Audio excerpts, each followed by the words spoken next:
The following is a presentation of the Major Indoor Soccer League. Novi Merojevic, Pat Morris, Sonaldo, John Barry Newsom, MISL MVP Jamar Beasley. They're the players today in the MISL Championship game. The action's been fast and furious all season long. The most parity ever in indoor soccer. It'll all be decided today. One game, 60 minutes, one champion. Detroit or Philly? We'll find out next.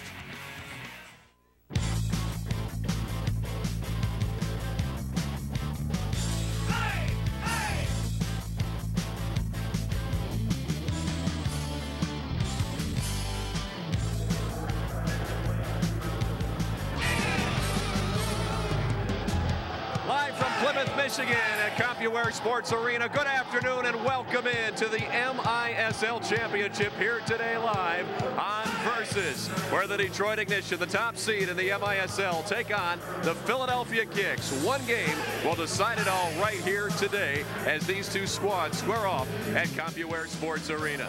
Along with Obi Namazi and Duke Castiglione, I'm Al Pulowski. Thanks for joining us here today for a great soccer match. We anticipate the visitors, the Philadelphia KiXX, will meet. Here's a team that can get it done today, but to get it done, these guys left up a big game. Who are they? Well, a couple guys to look for. Let's talk about Janoni Martinez first. Janoni is probably the best attacking defender coming out of the back. Times his runs very well, and he does a lot of good for his team as far as scoring. Now, in the goal, they have Peter Pappas. Peter, in my opinion, again, the best goalkeeper in the league. He's very acrobatic, makes the big saves, but also gets up and starts the counterattack.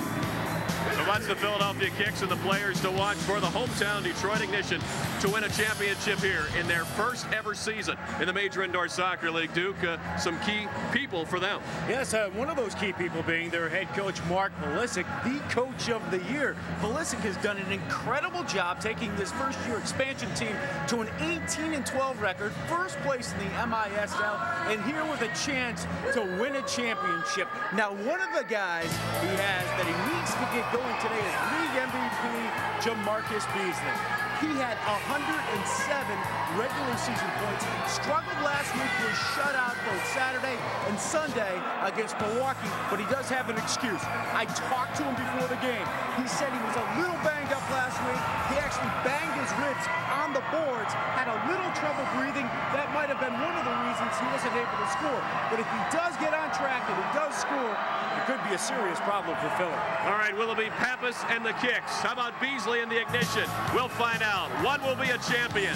One will hoist the trophy. That's coming up today. It's all live. It's all right here on Versus. It looks ridiculous. I can't even imagine what the neighbors would think. It's an eyesore. Cable never looks ridiculous. Sign up today for Comcast digital cable with On Demand. Rain or shine, you'll get crystal clear TV reception, unlike satellite. Just call 1-888-COMCAST. Comcast digital cable with On Demand. It's Comcastic.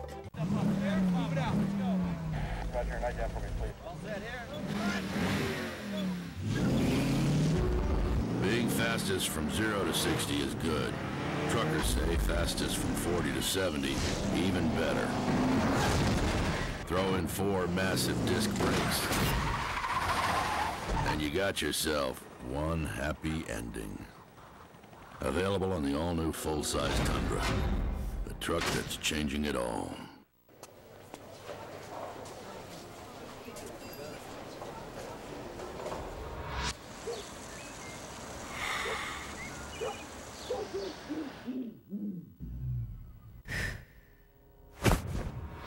We got just what you need to keep your yard beautiful and weed-free. Let's start with fertilizer. We're here because we've been there with the tools, products, and advice to get it done right. True Value. Start right, start here. We're just moments away from kickoff between the Philadelphia KiXX and Detroit Ignition, the MISL Championship game here today live on Versus. Let's send it to the fourth member of our broadcast crew, Zach Leibowitz. Zach. And thanks, we're here at the Compuware Arena before the game. Absolutely, it is crazy here. Thousands and thousands of people here.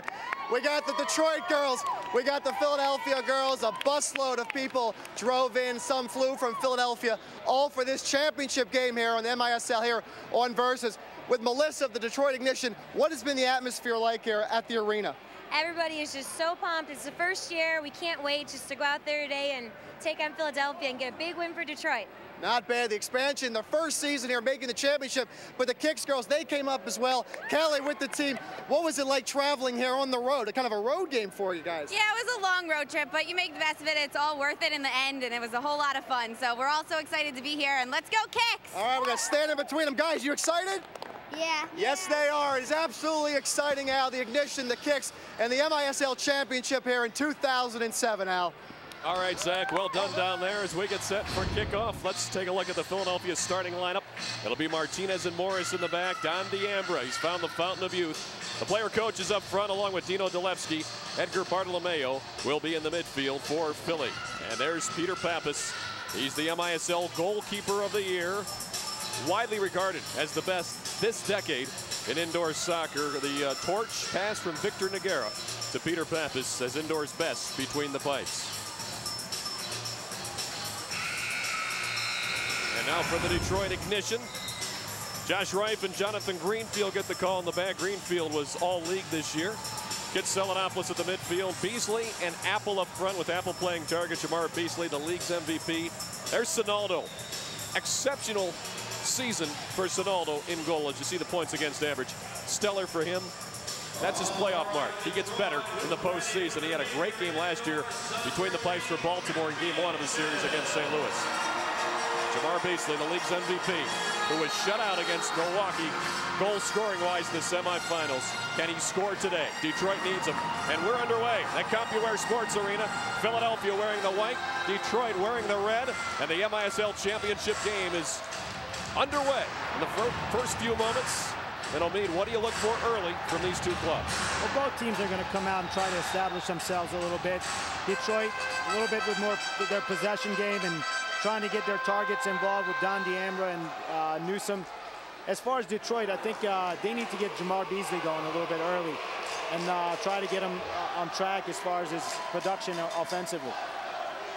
Well, they had standing room only tickets on sale yesterday. Most of those gone.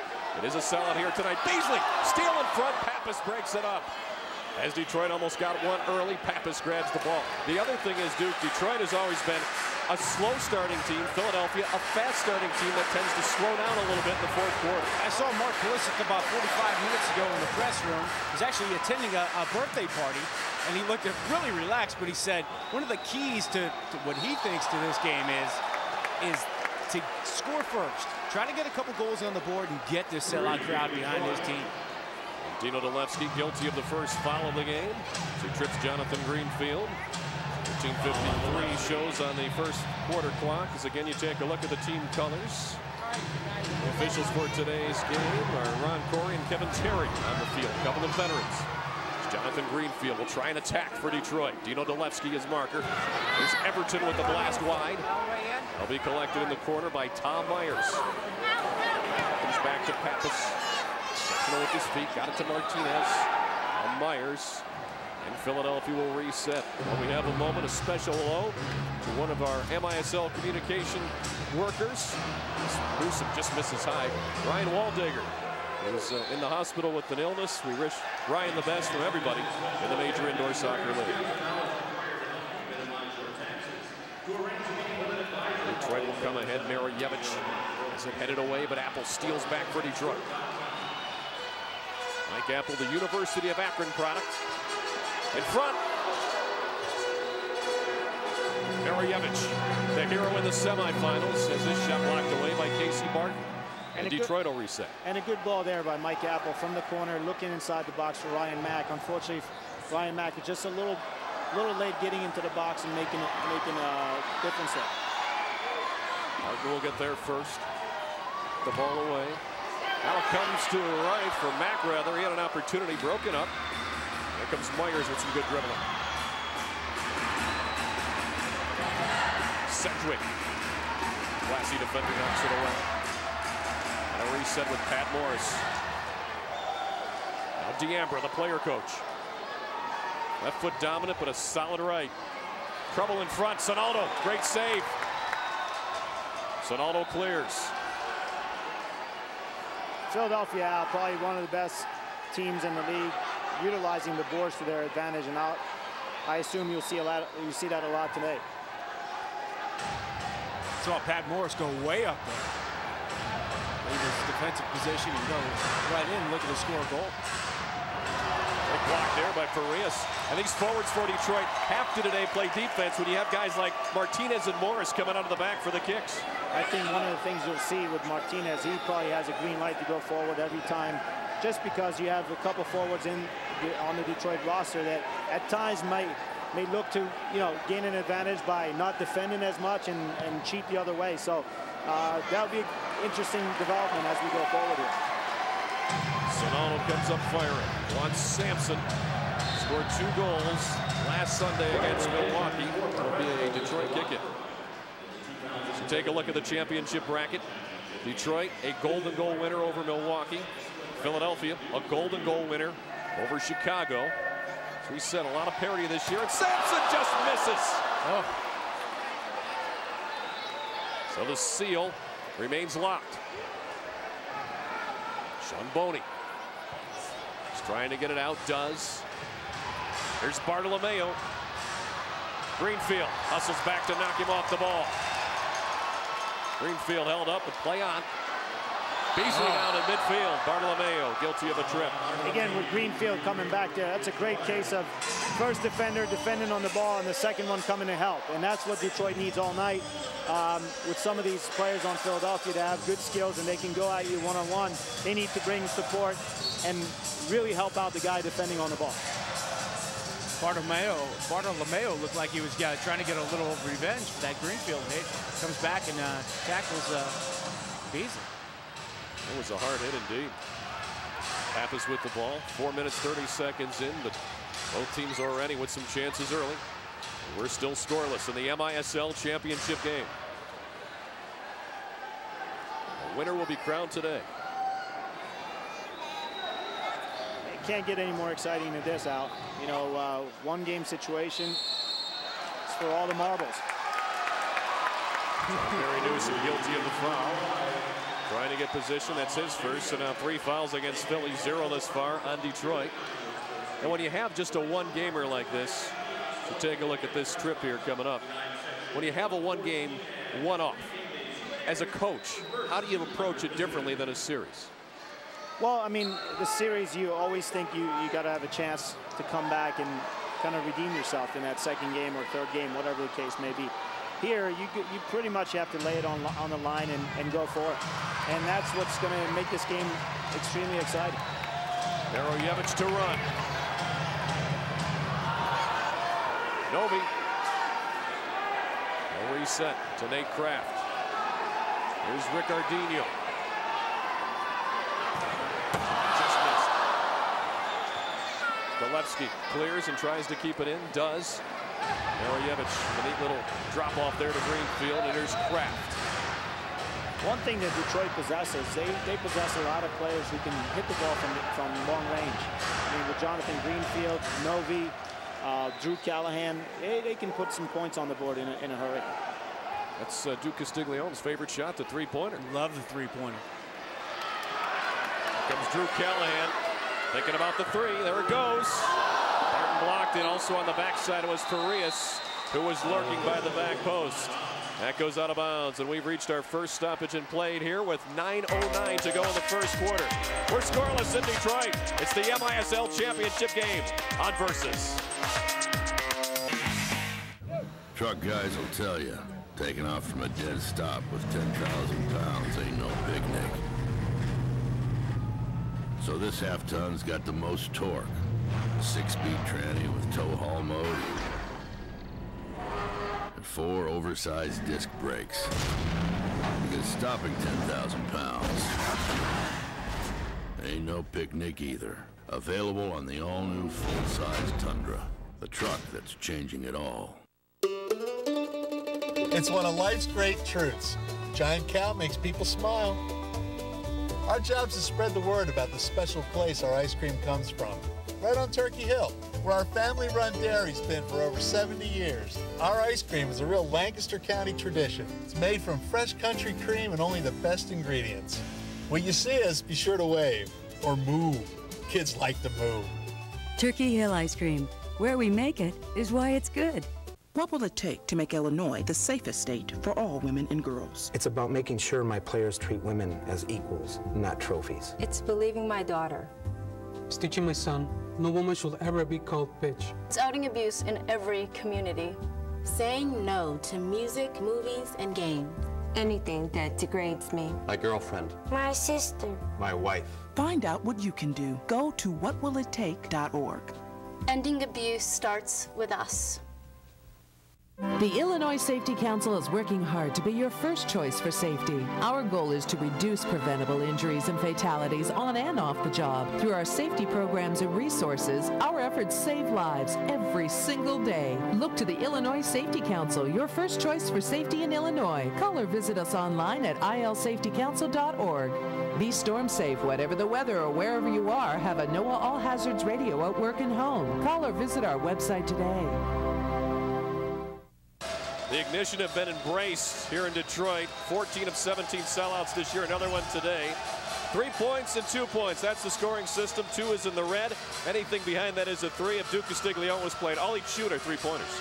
You know, I keep going back to this, the 20th anniversary of the three-pointer in college basketball and how much that has changed this game and how many times coaches design plays around that.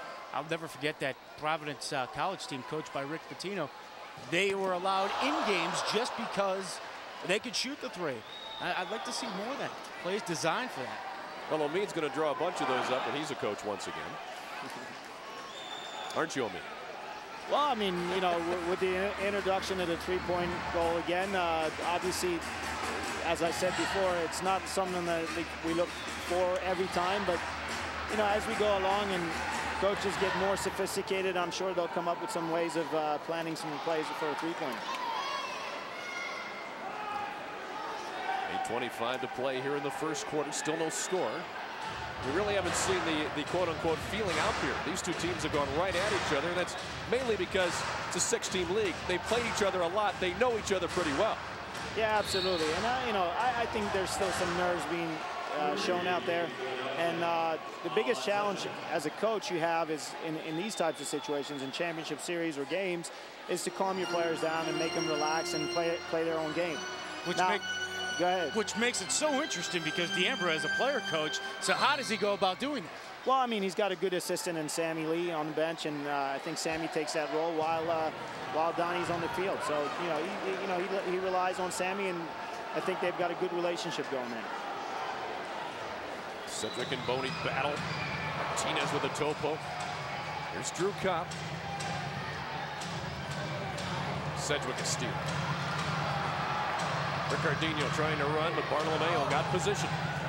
Edgar Bartolomeo, another one of those guys. There's several here playing in this game that have played in MLS. Bartolomeo, one of them. Yeah, I mean, Edgar had a couple years where he played with the old New York, New Jersey Metro Stars, had some success. I think his strength is in the indoor game. You know, he's extremely fast, good in transition, and possesses a lot of skill, and he can deal with tight situations. Some people say, too, would you rather play indoor or outdoor? Like you said, Omi, some guys just play indoor better. Here's some of the rules that you have, very similar to hockey, except for the quarters, of course, the different scoring. The 5 players and 1 goal. You also have the penalties as well, similar to the NHL. Have the best of both worlds here on Versus with the NHL and the MISL. If you like fast-moving indoor games, you've got it here on this network. Sonono rips down another one. Now Greenfield, who likes to come on the attack, will come here. Apple, a little far then as he tried to return it to Greenfield. Now, you were talking about the MLS and players going and playing there. It was a rumor on BigSoccer.com that Jamar Beasley was going to actually play in the MLS with Chivas USA. Talked to him before the game. That is not true. He will not be playing for him. Not even he's playing A-League this year. He's going to stay here in Detroit in the offseason. Another opportunity missed by Detroit there with Apple playing the ball off the boards. Kitsilopoulos just missing. Now Apple again to set it in front. Beasley putting in a good strike as he slipped down. And it'll be a throw-in for Peter Pappas. And the other thing is, getting back to that point, some players like a Jamar Beasley are just really superstars in the indoor game, where if they played in MLS, he'd be good, but maybe not a superstar. Yeah, I mean, the characteristics that he possesses as a player are just better suited for the indoor game. You know, his speed, his ability to go at people, you know, sometimes it gets lost in the outdoor game. Philadelphia on the attack here with Don D'Ambra. Now Pat Morris. I mean, we've talked about Pat Morris. He's so good because, of course, he's one of the scoring defenders out of the back. But first and foremost, he is a defender. Yeah, I mean, as opposed to Martinez, who's a very good attacking defender, Patty, you know, he does it on both ends of the field. You know, he'll defend, and then occasionally he'll get forward and score his goal. Gillespie, a blast from the outside in front. Barton, score! Don D'Ambra with a slide shot. Got it underneath Sonaldo, and Philadelphia is on the board first. And Philadelphia is just doing a good job of following up with their own shots. You know, first it's Gillespie, he misses. Then Casey Barton gets an opportunity. He gets tackled from behind, but Donnie's there to put the ball in. We'll take a timeout. 5:51 remains in the first quarter. Philadelphia up 2-0 on the D'Ambra goal. It looks ridiculous. I can't even imagine what the neighbors would think. It's an eyesore. Cable never looks ridiculous. Sign up today for Comcast digital cable with On Demand. Rain or shine, you'll get crystal clear TV reception, unlike satellite. Just call 1-888-COMCAST. Comcast digital cable with On Demand. It's Comcastic. With the Trio 700P and the Verizon wireless network behind you, work, family, and everything in between is right at your fingertips. And it's all on America's most reliable wireless broadband network. The Trio 700P smartphone. It's the perfect device for the business of your life. Verizon Wireless. It's the network.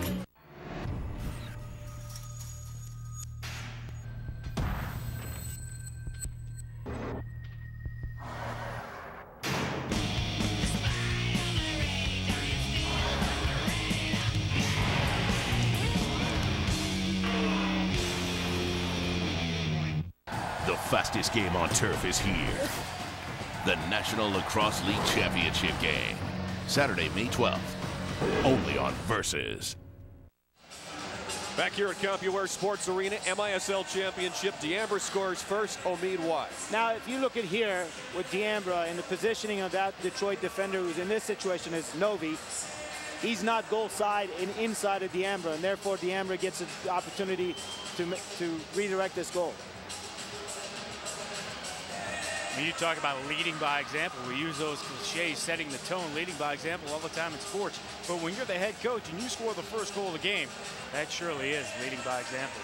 And Don D'Ambra scoring his third goal of the postseason. He has 3 two-pointers now, 6 points to tie him for the club lead. It's 2-0. Favor of the KiXX. Detroit gets a bicycle on there from Drew Callahan. Martinez.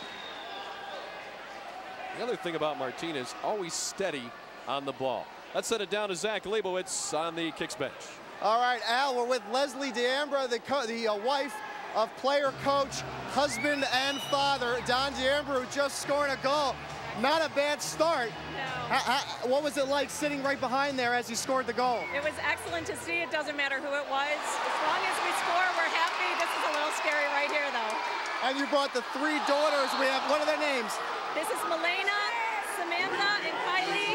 Are you guys proud of Dad? Woohoo! Yeah. They're proud of Dad.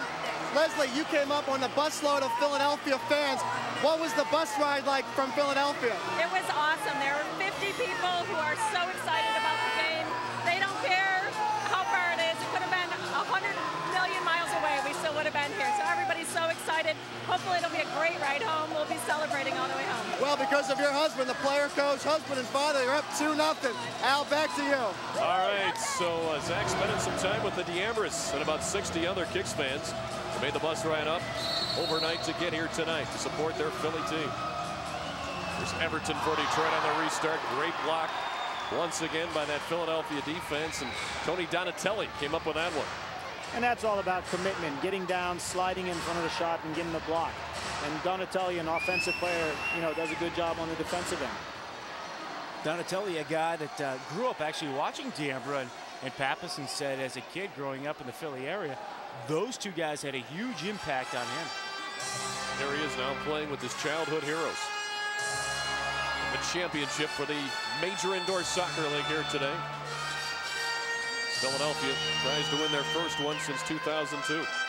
Detroit, an expansion team this year. The fact that they're even here today has defied the odds of just about any sport you would look at. An expansion team and a championship, unheard of.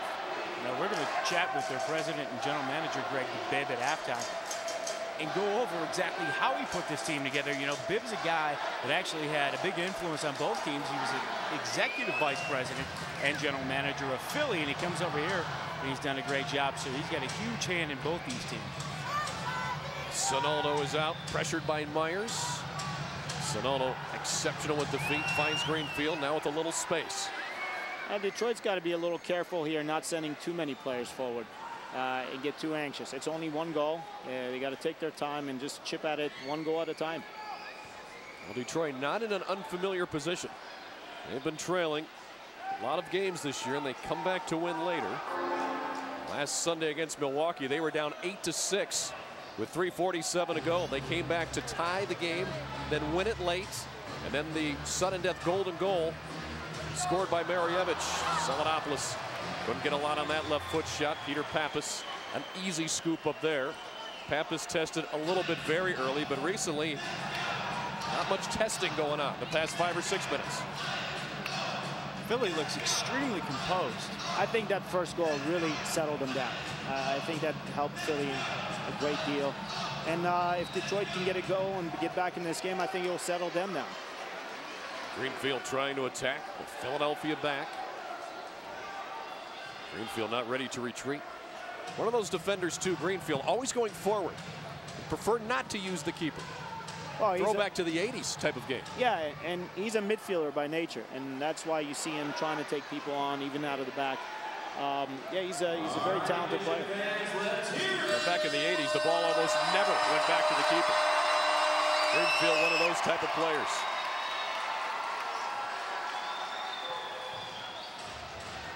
Nate Kraft. Here's Sampson, the three. PAPPAS can play those boards so well. Sampson's come close a couple times now. Once he hit the crossbar with a turnaround shot, and there he's just inches away. Now Dino Dolevsky. Former MVP in this league. A lot of left footers on this line too. Morris, Martinez, Bartolomeo, Boney, Dolevsky, they're all left footers. How rare is that? Yeah, it's an interesting point. On their power play, they've got 5 guys who are all left-footed. Now Sonaldo fouled on the outlet. Just a minor foul. Sean Boney saying, me? Me? What did I do? There's Tiny. Here he comes. Whoop, no, I didn't mean to hit him. Oh, he ran into me. I think Boney had a point there. Sean Boney, the biggest player in the MISL, but really a gentle giant if you know him. However, when you're on the field, he's not so gentle. Listed at 6'7", 265. I'd like to know his real one. And people forget Sean Boney with that kind of size, what a good soccer player he is. I mean, it's not just his size that makes him such a competitive and such an effective player. He's physical, but at the same time, he's got a great touch and can do a lot of things. And here he is, being a physical kind of player. He's not afraid to use the arms. Whoops, there's a little trip. Me? Look at Boney here. When he gets deep in the penalty area, he does such a good job getting position. I'll tell you what, I cover a lot of NFL and in the locker room all the time. He's as big as a tight end, slightly smaller than an offensive tackle in the NFL. And The reason I bring up tight end is he moves extremely well for a guy that big. Well, you have to play this game. Delevsky trying to go to Morris. Bartolomeo and it knocked away. Delevsky on a volley shot. He loves those just wide. Martinez just missed. Detroit's got to regroup here. Yeah. Get tight on people. Just over a minute to go in the first quarter. Kicks by 2. And with the momentum early today, as we expected.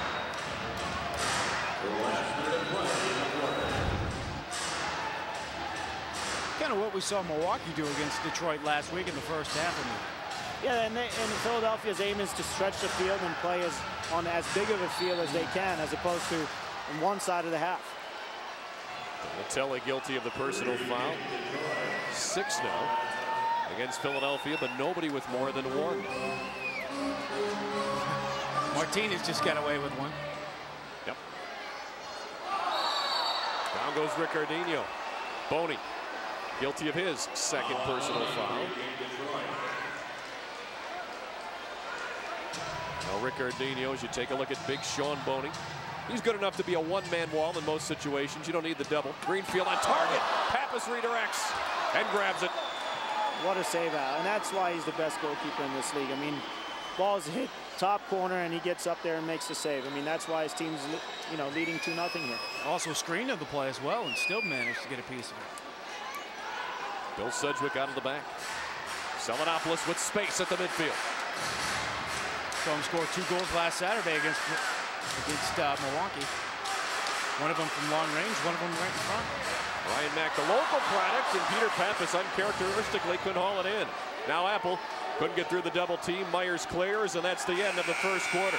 So plenty of action. 1 goal by Don D'Ambra, and the Philadelphia Kicks hold it early. 2-0 advantage as Peter Pappas was strong for 15. The MISL trophy, that's the prize. One of these teams will own it when this game is over. It's Detroit and Philadelphia. 45 minutes of soccer left. We're nowhere near complete on Versus.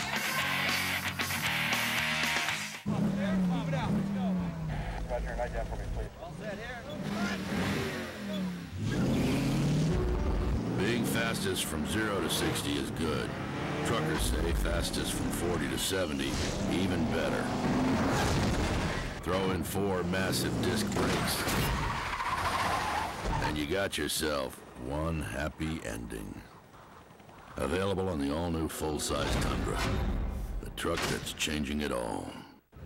Truck guys will tell you, taking off from a dead stop with 10,000 pounds ain't no picnic. So this half-ton's got the most torque. 6-speed tranny with tow haul mode.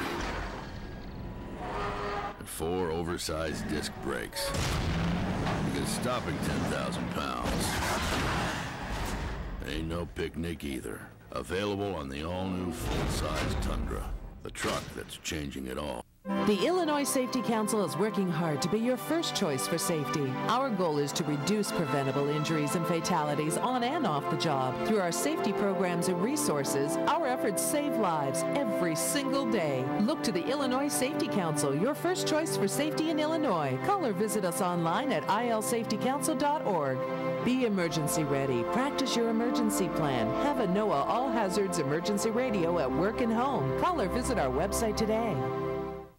Get special savings during Century Tile's new spring introduction event. Find Chicagoland's lowest prices on aisles of styles of gorgeous brand name flooring, like our exclusive Armstrong Grand Illusions and Bruce Park Avenue lock and fold laminate flooring. Simply lock, fold, and you're done. And for a limited time, get a $125 instant rebate. Plus, make no payments and pay no interest for 1 full year. Celebrate with spring introductory savings at all 12 Century Tile stores. Hurry in, sale ends April 22nd. When you think of tile, think Century Tile. And welcome back to the Compuware Sports Arena here. Philadelphia leads Detroit 2-0. We're with Brian Goose Finnerty, had the opening kick of the game. How was that? It was great. It was a little surreal given that I used to play, so kicking the ball out, it was nice. Well, the expansion Detroit here in the finals. Welcome back soccer, indoor soccer to Detroit. What is it like for you to be in the stands watching Detroit play this well? Well, I tell you, it's a dream come true because I always thought soccer would be here in Detroit. Given it's a new franchise, John Hans, Greg Bibb, Mark Pulisic doing an awesome job. It's a real treat. It's incredible. And now, in addition to just obviously supporting the Ignition, You do business throughout the country helping indoor soccer. What is it? What is your program? What do you do for indoor soccer throughout the country? With Sports Facilities Advisory, we have a consultancy that opens up indoor soccer facilities for communities who want to have an impact with kids and youth around the country. So we're reaching millions of people. It's great. That's great. Well, congratulations. A nice kick. We saw it. Al, back to you. All right, Zach. Underway here in the second quarter, and almost a goal. As Farias got it by PAPPAS. Drew Kopp cleared it right off the line. And now a foul again on Philadelphia. This one is going to be on Andy Guestafaro, his first. Now the ignition with the restart. Let's take a look at this play once again. Farias almost.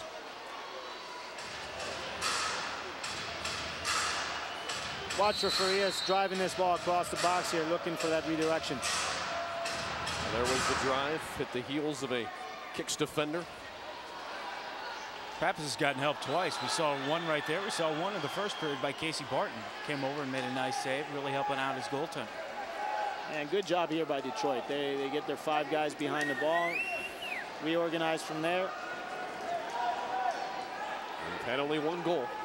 2-pointer by Don DeAmber at the 9:09 mark, unassisted of the first quarter. It's been it. Sean Boney will wait. Namaski, target was right at Sonaldo. Sonaldo had a pretty good first quarter as well. Just PAPPAS tends to always overshadow his counterpart. Nice steal by Casey Barton. Here comes Guestafaro. Good defending on this part. Score! What a header! John Barry Newsom. 4-0 KiXX. Talk about never giving up. And what coordination by Newsom. Perseverance, Al. This is where it pays off. He misses the first shot, but follows up his own shot and gets the rebound. Great header, top corner. Good things happen when you go to the net, especially following your own shot. Oh, beautiful. Right in the corner. A header like that in the corner. That's tough enough to put there with a shot from a static position, let alone coming in and nailing it with your head. So John Barry Newsom, his 3rd goal of the playoffs. John Barry Newsom knows something about how to beat goaltenders, or at least goaltenders in general. His dad was a goaltender for the Cosmos, New York Cosmos, his old team. This is right before Shep Messing took over. Shep Messing, of course, probably the most famous Cosmo goaltender.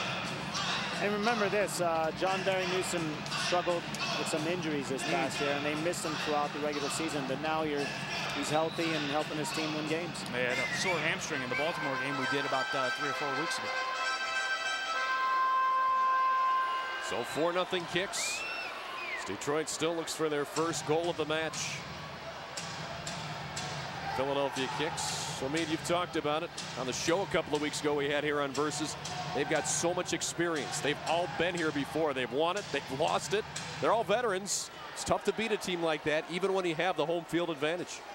Yeah, I mean, they, like you said, Al, they, you know, the core and the nucleus of their team has been here and has won a championship, and they're hungry. They've had a couple seasons where they were disappointed in their own performance, and I think they're ready to take it again. But they've got a challenge. I mean, Detroit here has had some chances and have just missed, so there's still a lot to go here.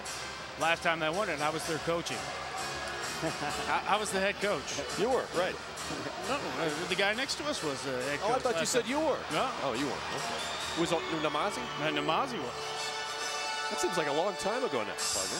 Yeah, it seems like years ago, but you know, you never forget the memories. You also won it on another team's field. Milwaukee Wave at the Bradley Center. DeAmber will clear that. Myers is going to run after it. Makes Sonaldo make a play, and he did. It's Ricardinho. If we take a look at the recent champions. Farias with his shot blocked by Martinez. Mack in front. Philadelphia defense has been solid here in the first half as Boney is held from behind by Ricardinho. Talking to their coaching staff earlier today, they felt that if they defend well, they give themselves a great chance of winning this game. And you see the commitment. I mean, Martinez, you hardly ever see him go down to block a shot, and there he is blocking a shot from Chile Farias. You have nothing to save yourself for today, and both teams have a full week off. So you've got both teams theoretically at full strength. You should see the best soccer match here tonight from both teams. Now, granted, that the nerves don't get in the way, people don't choke, and things that normally happen in a championship, but the intangible parts, that should all be there. It's 4-0 KiXX. We've played nearly 19 minutes of indoor soccer.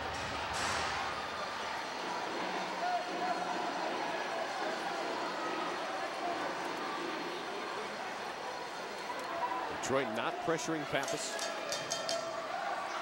Morris for Newsom. Backing down Rife. Rife held his ground, blocked the shot, but then kicked it out. And it'll be a restart coming up for, now they're going to say last one off of Newsom and give the restart to Detroit. Newsom not happy. It'll be an ignition kick in when we come back. 4-0. Philadelphia leads the MISL championship. Back after this. It's one of life's great truths. Giant Cow makes people smile. Our job is to spread the word about the special place our ice cream comes from. Right on Turkey Hill, where our family-run dairy's been for over 70 years. Our ice cream is a real Lancaster County tradition. It's made from fresh country cream and only the best ingredients. When you see us, be sure to wave or move. Kids like to move. Turkey Hill Ice Cream. Where we make it is why it's good. Okay, guys, you gotta be quicker out there, okay? Especially you, Bullseye. Need to go really fast? Sign up for Comcast high-speed internet today and download whatever you want faster than ever before. At ridiculously quick speeds, it's way faster than DSL and dial-up. Sign up today and start doing more things online faster. Just call 1-888-COMCAST. Comcast high-speed internet. It's Comcastic.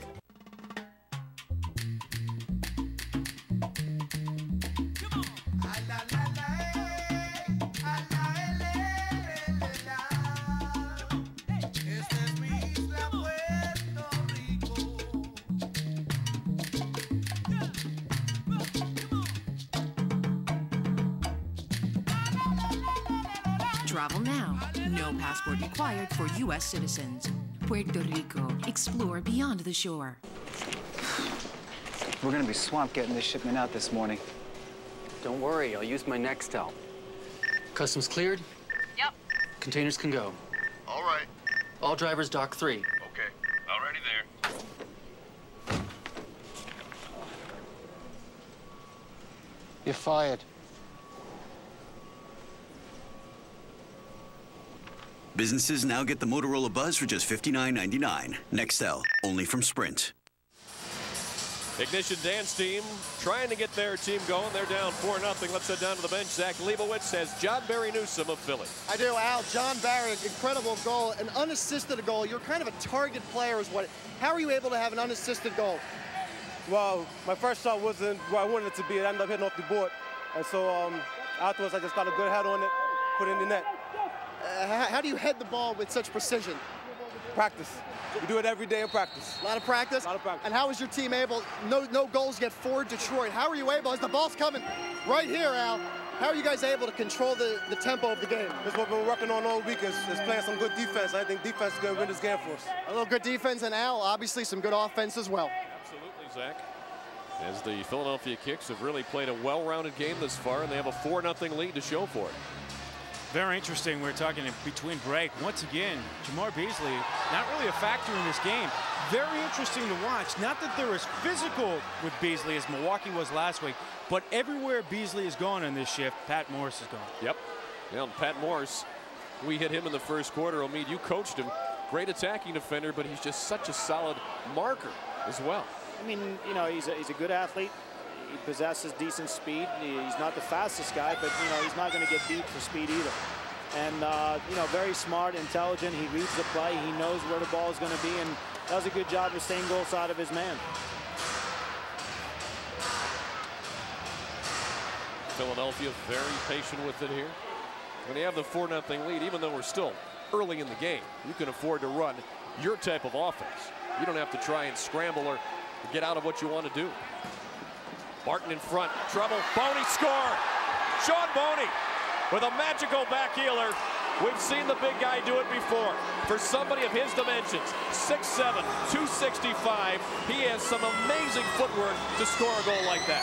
Once again, he's a big guy with soft feet. I mean, he can control the ball there in the box, and right there he was able to redirect the ball. You see, Sonalo couldn't quite get it in. Look at that angle it came from. A little confusion there with the keeper and the defender. I've seen Duke try to do that in a co-ed game. It just doesn't work for him, though. It's almost like a big center like Shaquille O'Neal in the middle. He takes so much space. You can't really go through him, and it's tough to go around him. So he almost sets a screen for himself. Al, the strength of Philadelphia is their target players. Who has scored today? All 3 targets. And that's one thing that Detroit needs to pay attention to from here on out. And they got to concentrate on getting 1 goal and get back into this game. That's a great point, O'Meara. All 3 target players scoring today as Mike Apple is fouled by Hinoni Martinez. That's Martinez's second, so the fouls are heavily in Detroit's favor. We take a look at it again. Ooh. Martinez, a pain in Apple's butt in that situation. In front, Apple tried to do something similar to what Boney did just a few moments ago, but broke it up. Now Detroit down by 6 in their own building in the MISL Championship. What do they need to do here to get back into it?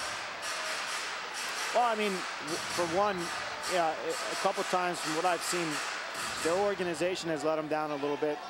They don't have good pressure on the ball.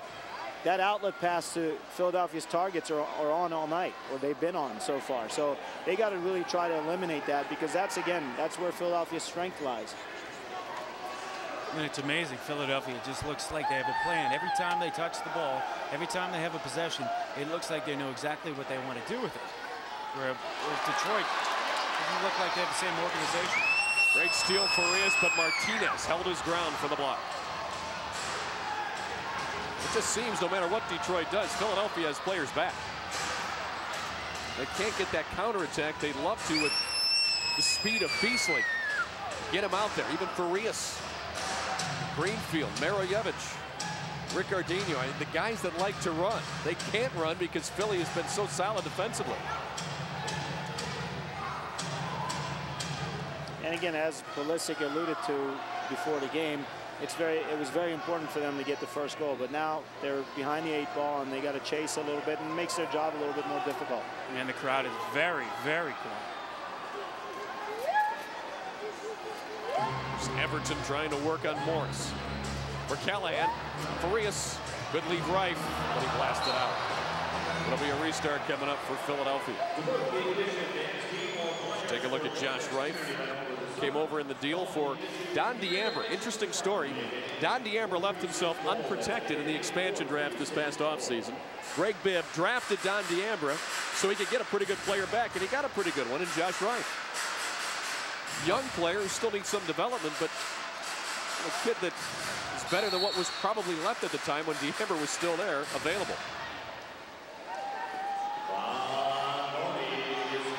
There's Mack, three-pointer, and a leaping save by PAPPAS. Now Morris just trying to get it out. Newsom able to get it away to Tony Donatelli. He was on the all-rookie team. Want to go back to Newsom. Callahan breaks it up. Ricardinho. There's Sampson by Barton. PAPPAS out to clear.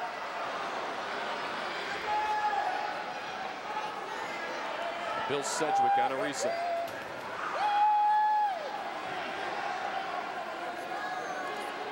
Ricardinho. Sedgwick.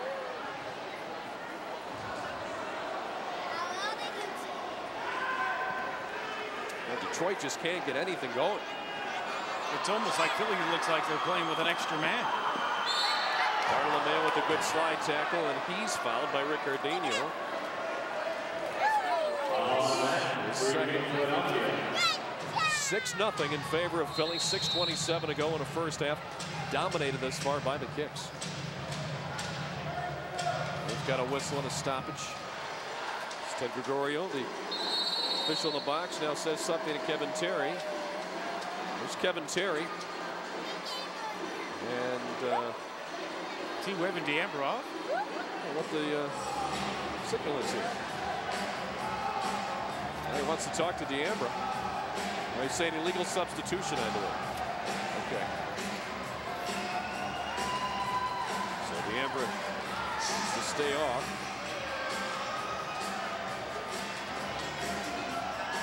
And we'll try to sort this out. Just simply an illegal substitution. Now D'Ambra's back on.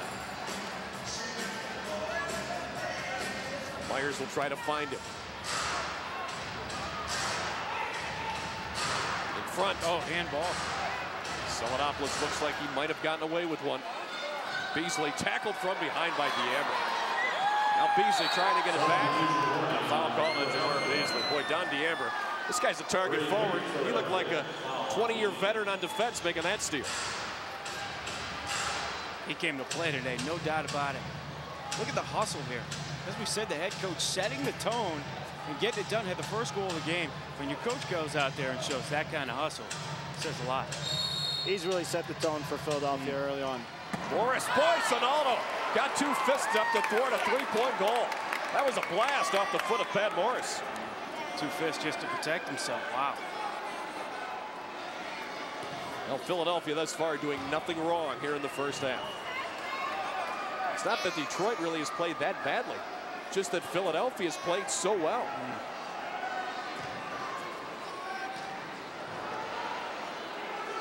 Now Everton, maybe a little desperation there. And again, that's what happens. You go down 3 goals and you're trying to press a little bit. You know, really not a good decision there by Everton to take a shot from that distance. We'll take a timeout. 5:34 remains as you watch the Sonaldo save. He's keeping Detroit in it, but they're down by 6.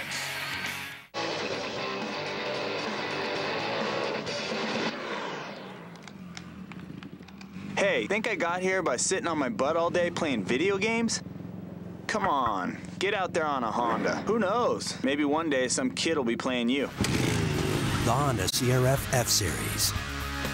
Unplug your kids.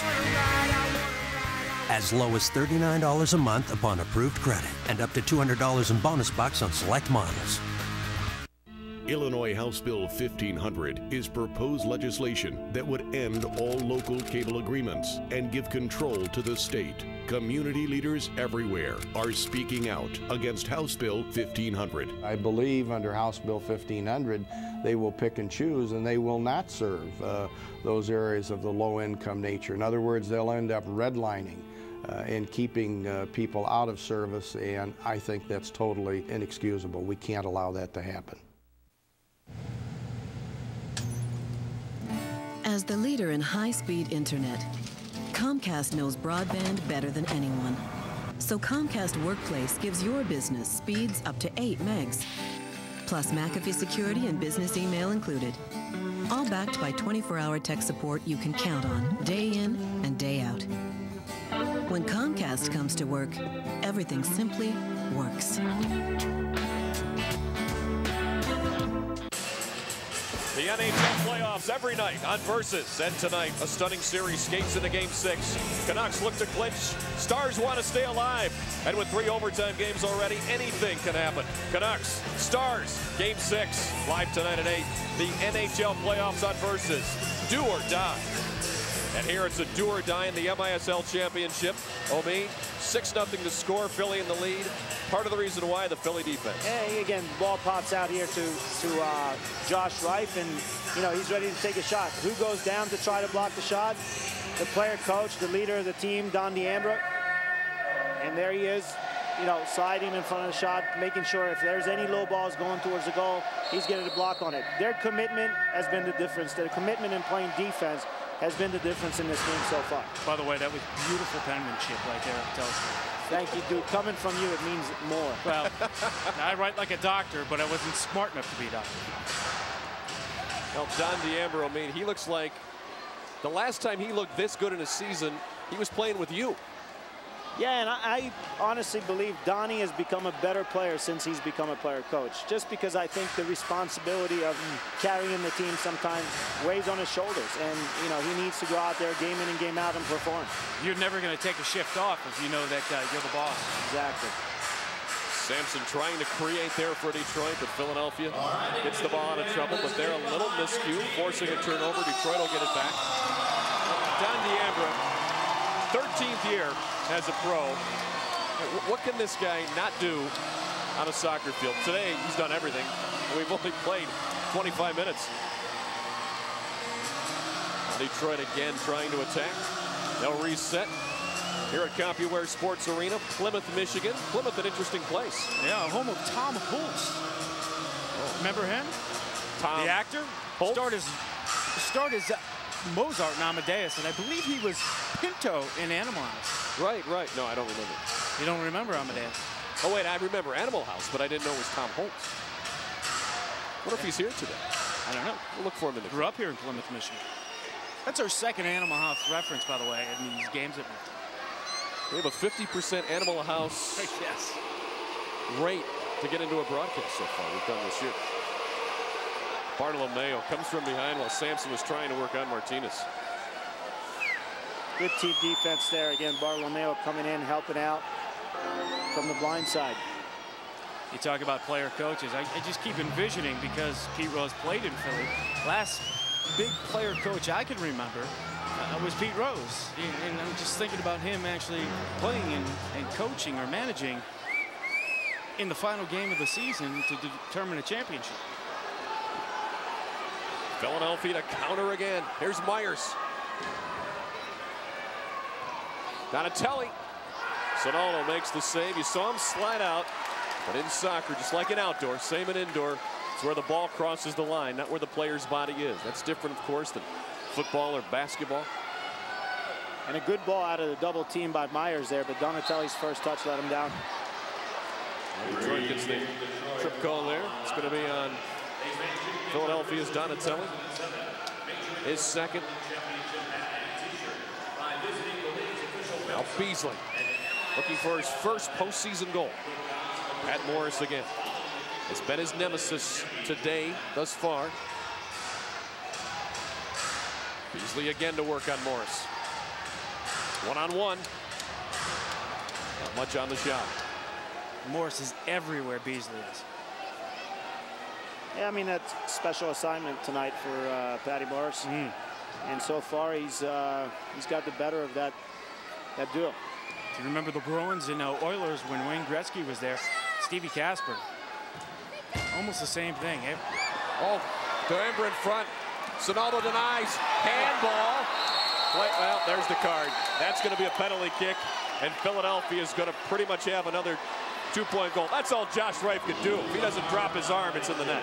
You better, if we go back to the replay here, you see on the first shot, you know, Josh Reif here, the defender from Detroit, completely falls asleep and lets D'Ambra goal side of him and redirection. That's what caused that penalty kick. Took the referee a little while to figure out, oh, okay, that wasn't the goalie right there. A little delay. There again, you see D'Ambra just sneaking in front of Reif and getting that redirection and causing havoc. It's a great save if he was the keeper. So 2 minutes on Reif, but it's a penalty kick. So if Philadelphia scores, and Martinez, who will take this, is deadly on these, there will be no penalty. He'll come out, but then it'll be 8-0 Philadelphia. If Martinez fails, we'll play on with Philadelphia a man up. So there's Josh Reif getting the first blue card of this MISL championship game.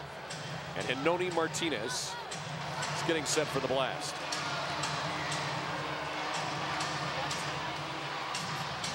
Fewest points allowed, fewest points scored in a half for Detroit was 0. It's back on January 12th against Milwaukee. Philadelphia is about to do it here and increase their lead. Martinez for an 8-0 lead. Score. Sonaldo guessed right, but Martinez's shot had so much pace on it, he had no chance to get it in the corner. 8-0 Philly.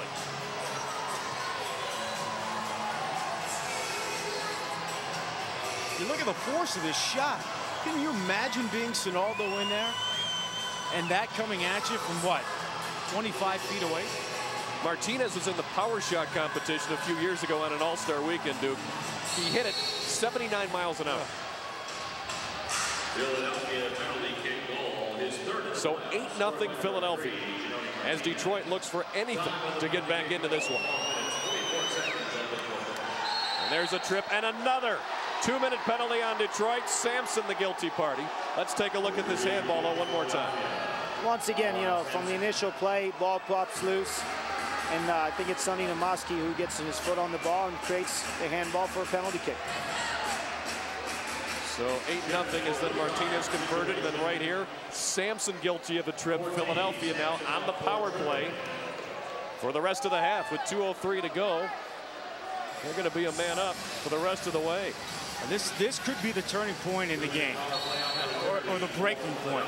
If Philadelphia scores here, it could get really, really ugly for Detroit. 4 out of the 5 players in the power play unit here are lefties. Newsom's the only righty. He's playing target in the middle. Delevsky a volley. That's up and out. A little ambitious there. Tough ball to redirect. There's Dino, who's another one of those accurate bombers from long range. Look at the left footers in this game, the three-point shooters. A lot of them are left footers. If you look in the past, there's Delevsky, a classic three-point shooter. Joe Reiniger, a great three-point shooter. Why is that? Martinez, a great three-point shooter. Why the lefties so good? It just seems like, you know, most of the left-footed players are predominantly left-footed. I mean, they don't really depend on their weak foot or right foot that much. So they constantly practice on the left side, and you know, that's, I guess, one way of looking at it. But you know, you got some right-footed players that are as good, but you see a lot more left-footed players that are specialists in, you know, free kicks and long-distance shooting. Philadelphia now with a minute to go in the power play. D'Ambra. Newsom. Now a reset for Morris. Detroit's going to try and just get to the locker room down by 8 here in the MISL Championship.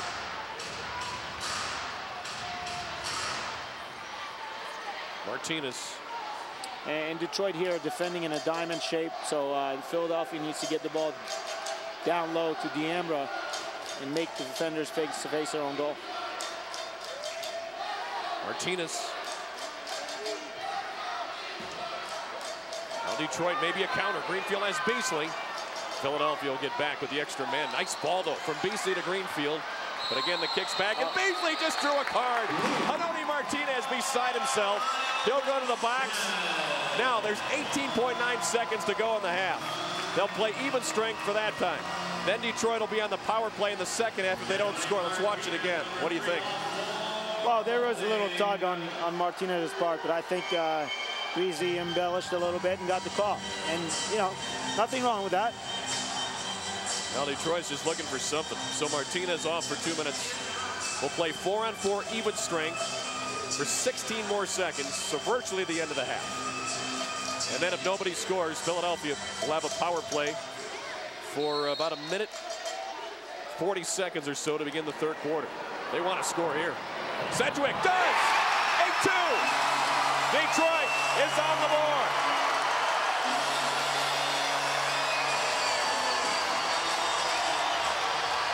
Great look by Everton across the goal mouth, finding Sedgwick at the back post. And good composure on his part to finish. So Bill Sedgwick, an even strength 4-on-4 goal, and Peter PAPPAS has been broken. 8-2. Bill Sedgwick with a little dance to go with it. Let's take a look at it from PAPPAS' view. And a big goal for Detroit here, right before half, and you know, getting the momentum on their side. Hopefully they can go in there in the locker room and regroup and come back with more intensity, with more willingness to get the job done here. The way the MISL rules work, will stay at even strength. If somebody scores at even strength, nobody comes out. It's different from the old days. Now Comp with a chance. Sedgwick a block. Bartolomeo high, as zeros show on the scoreboard. So the Detroit Ignition, who looked to be down 8-0 at the half, maybe as much as 10 or 11, come back with Bill Sedgwick to get back into this one a little bit. 8-2 here at the half. Philadelphia, though, except for the last 18 seconds, which was all Sedgwick, have been in control of this game. And in moments, we'll send it down to the field and talk to Zach Leibowitz, who has the head coach for Philadelphia and also a first quarter goal, the first of the game, Don D'Ambra. Let's go to Zach now. Zach. All right, Don. Thanks, Al. Don, the Ignition scoring there in the final 14 seconds. How concerned are you with that goal, with the momentum, given the domination you had in the half? It's just a breakdown, you know. We didn't really adjust to their diamond quick enough on the power play. They did a good job of capitalizing. We were a little off balance. We just need to regroup. We're playing good team defense right now, so we just need to regroup. You scored a goal, you penalty kick, a header, a flick by Boney. How have you guys been able to dominate much of the first half, though? I don't think we're dominating. I think they actually have a little bit more possession than we do. We're capitalizing on our opportunities. You know, we have some guys that are very opportunistic, but you know, we need to possess the ball a little bit more. We can't let these guys possess in their home building like this and get momentum. Okay, thanks, Don. All right, Al, the momentum a little bit back to Detroit. We'll see how it plays out in the second half. All right, thanks, Zach. But Donnie, it's nice to be humble, but you've been dominating in the first half. And Detroit needs to do a good job coming out in the second half and use this change of momentum in their advantage. And they'll have a power play at the end of the half, too. Stay tuned. Full halftime show for you. We'll talk with Greg Bibb and more. 8-2 at the half on Versus. It looks ridiculous. I can't even imagine what the neighbors would think. It's an eyesore. Cable never looks ridiculous. Sign up today for Comcast Digital Cable with On Demand. Rain or shine, you'll get crystal clear TV reception, unlike satellite. Just call 1-888-COMCAST. Comcast Digital Cable with On Demand. It's Comcastic. Roger, night down for me, please. All set here. Being fastest from 0 to 60 is good. Truckers say fastest from 40 to 70, even better. Throw in 4 massive disc brakes, and you got yourself one happy ending. Available on the all-new full-size Tundra, the truck that's changing it all.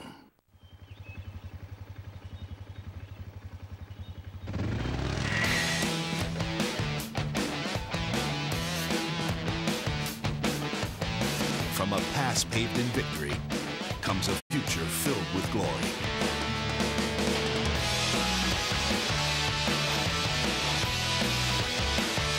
Can-Am, the name is back, but the passion never left. I Can-Am. Can you?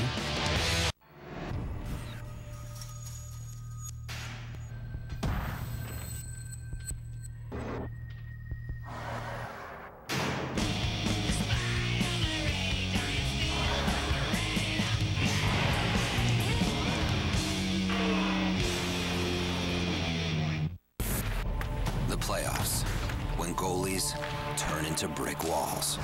The NHL Stanley Cup Playoffs on Versus. Do or die. KiXX with a 6-point halftime lead here with the MISL championship game on Versus. Duke Castiglione has a couple of special people now for our halftime guest. Duke, take it away. All right, Al, thank you very much. Here with Greg Bibb, president and general manager of the Detroit Ignition, and Mark Narducci, writer for the Philadelphia Inquirer, covering soccer, also a media critic as well, so we better be good on this interview here. And first of all, I want to get both your impressions on the first half. Greg, let's start with you. Philadelphia came to play. We have to pick up our pace a little bit. That goal at the end of the first half was huge for us. We needed to get something by PAPPAS because he's capable of shutting the team out. That first goal was huge. From a Philadelphia standpoint, Mark, are you surprised how well they came out and played here in the first half? Well, I really am, Duke, in the fact that they were afraid of Detroit's transition game. They've done a tremendous job of limiting those opportunities. The whole key's been Peter PAPPAS. Here's a guy that was not feeling well coming in. He looks pretty good out there. Yes, sometimes players in the biggest games, they don't feel right. well, play their best. Now, you wrote an interesting article yesterday in the Philadelphia Inquirer on Greg here. Greg used to be the executive vice president and general manager of the Philadelphia KiXX, and now you're the guy that was the architect of this team. What is it like for you to sit here and watch both these teams? What are the emotions you're feeling right now? Happy. It's a great day. You know, if Detroit wasn't here, Philadelphia is absolutely the team that I'd want to win this game. I went to work with those guys 2.5 years. I love all of them. Don DeAmbra's daughter was in my wedding. Very close with him. But make no mistake about it, we're going to score 6 or more in the second half. We're going to win this game here today. That's a pretty bold prediction right there. And as far as players go, we talk about DeAmbra and we talk about PAPPAS. Tony Donatelli, I think, said something very interesting to me. What those two guys, the impression when he was a youngster that those two guys left on him, what do those two guys mean to Philly soccer, the KiXX, and the area in general?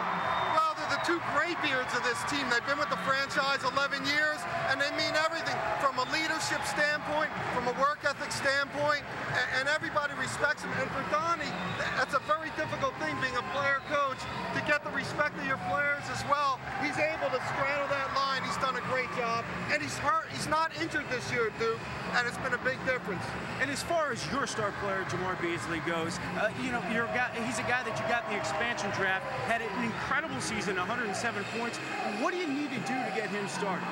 Well, you know, everyone's focusing on Jamar right now. He's the league MVP. He's getting double team, triple team. We need other guys to step up like we had happen in the semifinal. He'll get his looks in the second half, and I'm confident you'll hear from Jamar Beasley in the second half. Greg, we got your prediction. Mark, how about you? Prediction for the second half? Well, I think the KiXX are going to be able to hold things off, but I think Detroit's going to make a serious run. The other thing is the KiXX may be able to beat Detroit at their own game, which is transition, because Detroit's got to take some chances. Fellas, we appreciate your time. Mark, Greg, thank you very much. We'll be right back.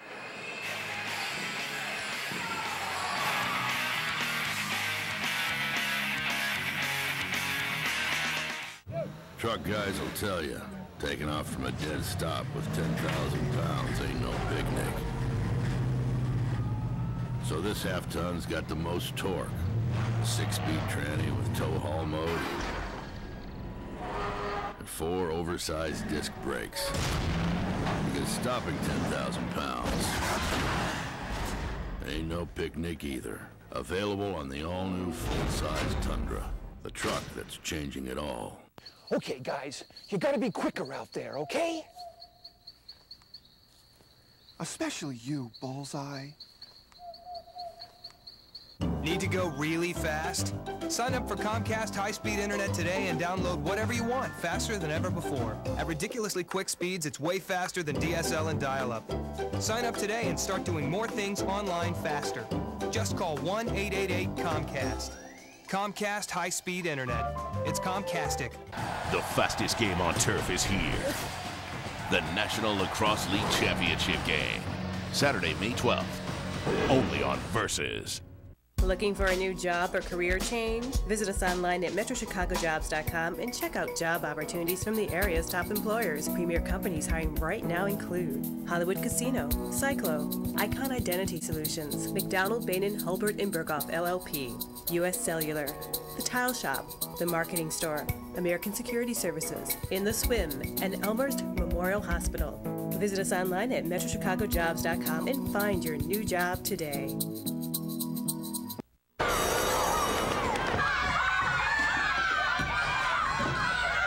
When your kids get what they want, you'll get what you want.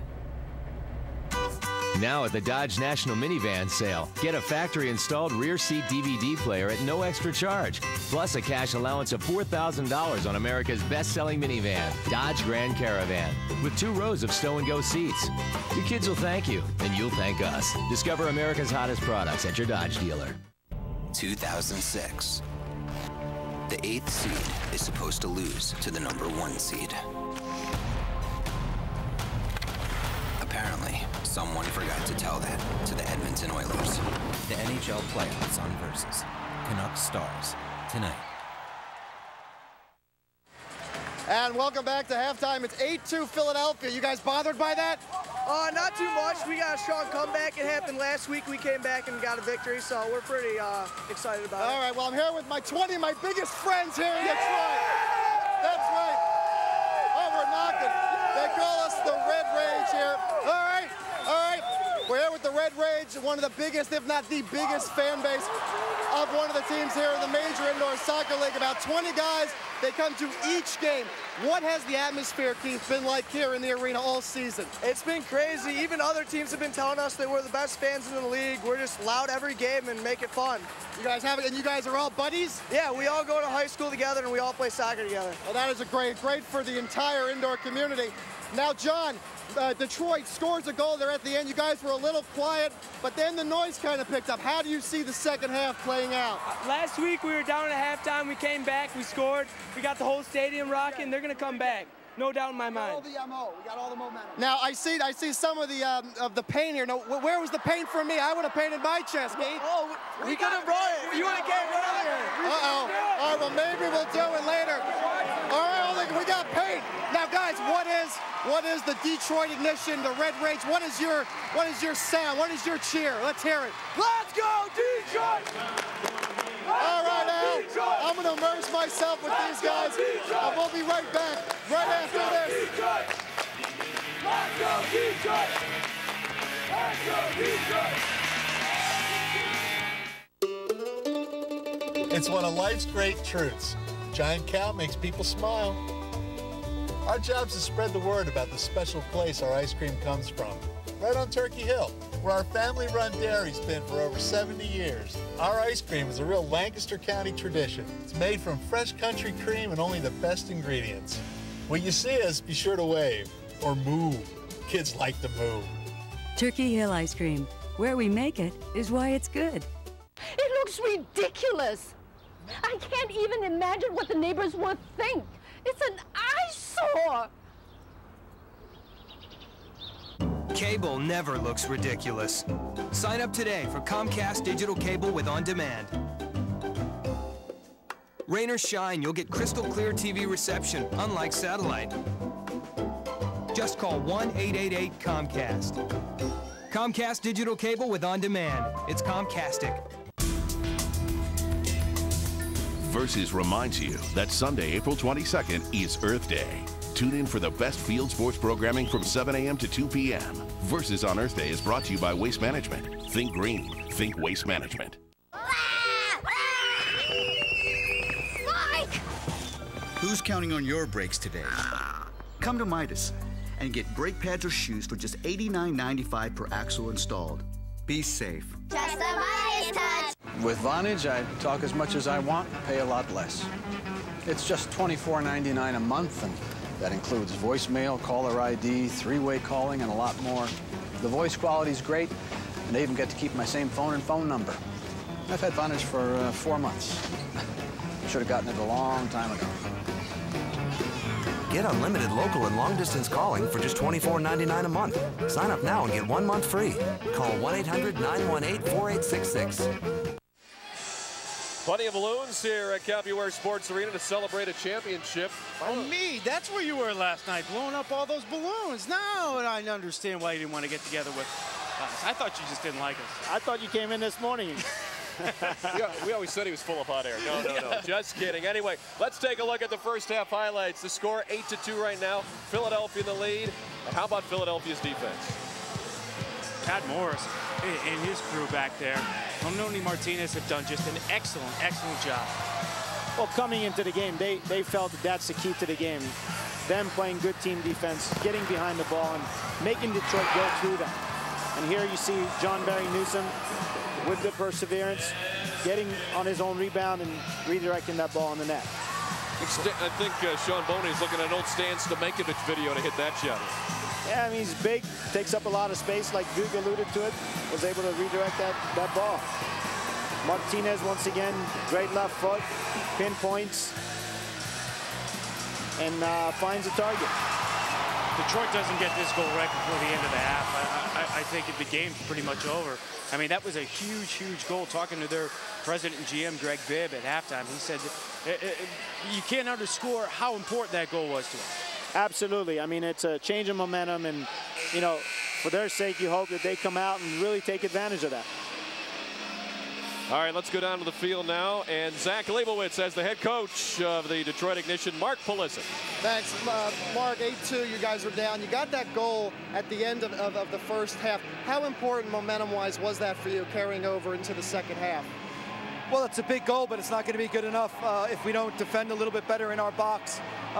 We're not getting 5 guys behind the ball quick enough. We're not getting back and providing good second defender help. Their targets are big and strong. They're banging balls off the boards, and they're finding a toe in front of ours. We got to battle harder inside our box defensively, but we'll get chances the other end. It's just defensively, I'm a little disappointed in our effort. Well, obviously, offensively, you're going to have to pick it up a little bit. Jamar Beasley shut out against Milwaukee in that series, obviously shut out here. How do you get Beasley, some of the other guys involved offensively? They have to want to get involved, to be honest with you. I mean, some guys need to want the ball right now. It's a big-time game, and they need to want the ball. You know, we talked about it in the locker room right now. Who's going to step it up? You know, who's going to make some big plays right now? And, you know, we'll see who that is right now. Well, who said something? Who said they're going to pick it up? Well, I don't want to mention any names, but hopefully you'll see right now. I think we're in it. If we could get one off this power play here, we'll battle back. We've been a second-half team all year. I'm confident in my guys right now. All right, and they got the home crowd, obviously, with the Red Rage and all the fans here as well, Al. Obviously, they're going to need to do some work down 6. Good luck, Coach. Thanks. Al. All right, Zach, so that's what the Detroit Ignition are going to need to do. You heard it from the coach. Well, made a great point that Mark Pulisic brought up. I heard Mike Fratello talking about this a few years ago. He says many times in big games or in the last moment of games, players say they want the ball. Players say they could be the man. But when he coached the Atlanta Hawks and Dominique Wilkins, he says the only guy on that team that really wanted the ball was Dominique Wilkins. Other players said they did, but when it came down to that moment, Wilkins wanted the ball. Who on Detroit wants the ball? Well, I'm sure if you asked them individually, you know, a Novi would say, I want the ball. A Beasley would say, I want the ball.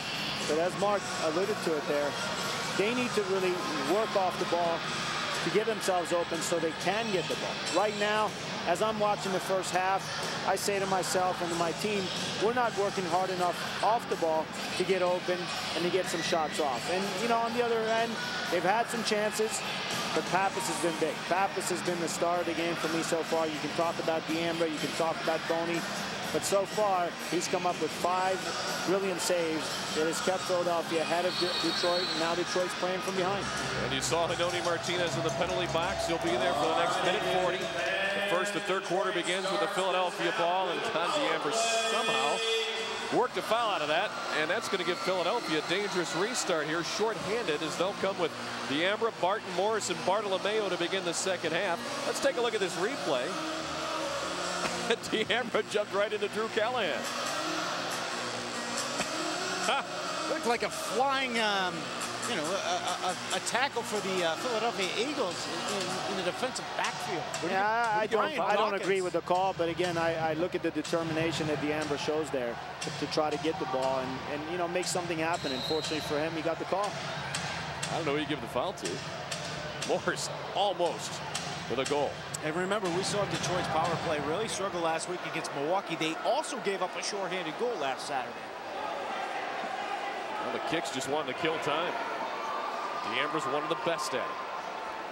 They've got a double team. Callahan gets the ball, and then D'Ambra fouls him. First foul of the second half against the Philadelphia KiXX. So now Detroit, just over a minute, trying to get their power play unit on. Farias, Everton, Marajevich, Apple, and Beasley. Saw Pulisic at halftime, the Detroit head coach. He was not happy. He talked about wanting the ball, and we talked about that. Almost in front of chance, Marajevich wide. I mean, you can speak better to this, but it looks like the passion level led by Dom D'Ambra is so much different from the Philadelphia side of things. Yeah, so far. I mean, you know, remains to be seen if Detroit can pick up that intensity and that passion you're talking about in the second half, get themselves back in the game. Right now, Philadelphia putting on a clinic on how to kill off a 2-minute penalty. Look at Morris. He's going to have a chance.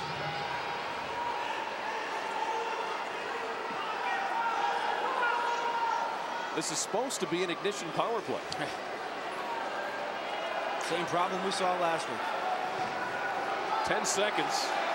Detroit really with no chances at all. Philadelphia, as opposed to Detroit, sets up in a box, as you can see here.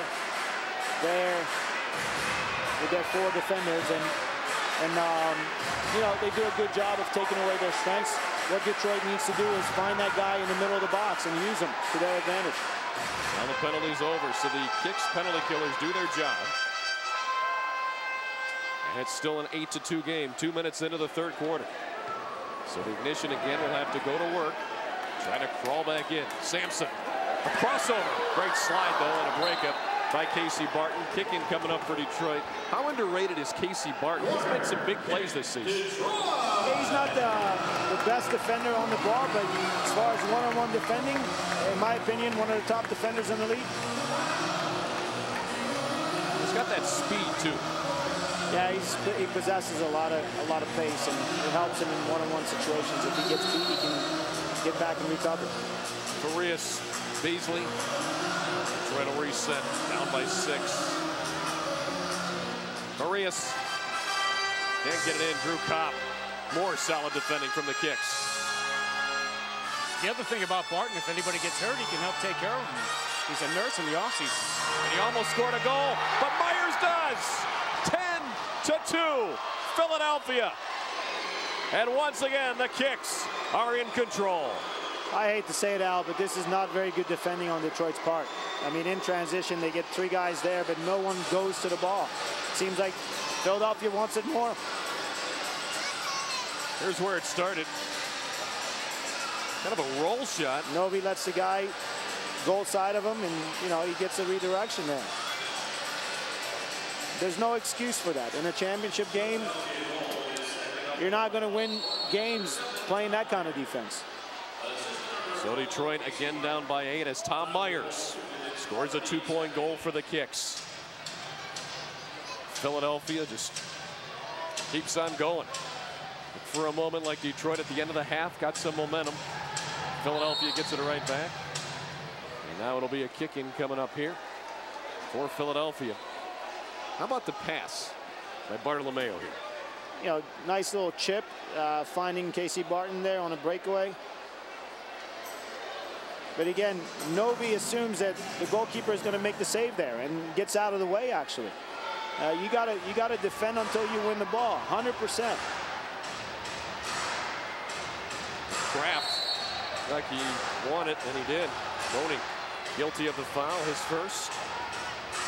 It's one thing now in the second half, Philadelphia is a little bit older. They might get a little more tired and grab a little bit more. That'll play into Detroit's hands, but they've got to get it closer. They can't really go into the fourth quarter, you would think, down by 8 and expect to have a chance against this solid club. I mean, as a head coach, how would you change that? How would you make them play better defensively, Detroit? You know, at this point, being down 8 points, I would actually have one guy hang up a little bit more, cheat a little bit, and really worry Philadelphia's defenders so they don't get enough numbers forward. And maybe you can get the ball, win it in the back, and find that guy forward. So, you know, there are different strategies that you can put in place. But, you know, the most important thing for me is, hey, you guys, we got to tighten up. You know, we got to give, you know, not give away so many easy goals. Now Mack. Again, it's a 2-on-3 as Philly's back. Here's Apple. Greenfield open. Score! Redirected by KiXX Salinopolis. 10-4. Again, it's a 6-point game. PAPPAS. He wanted a foul in front of the net. What's he saying?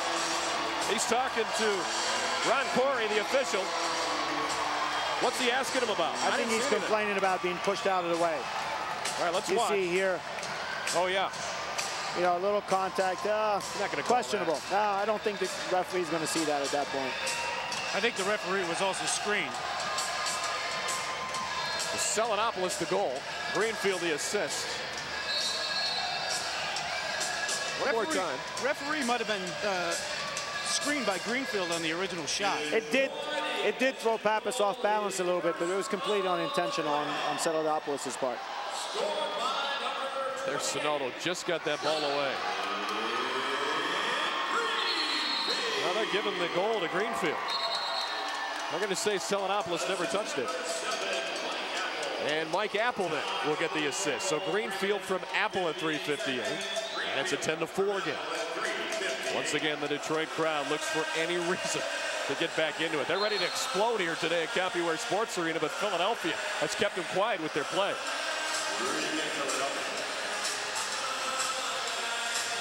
Donatelli.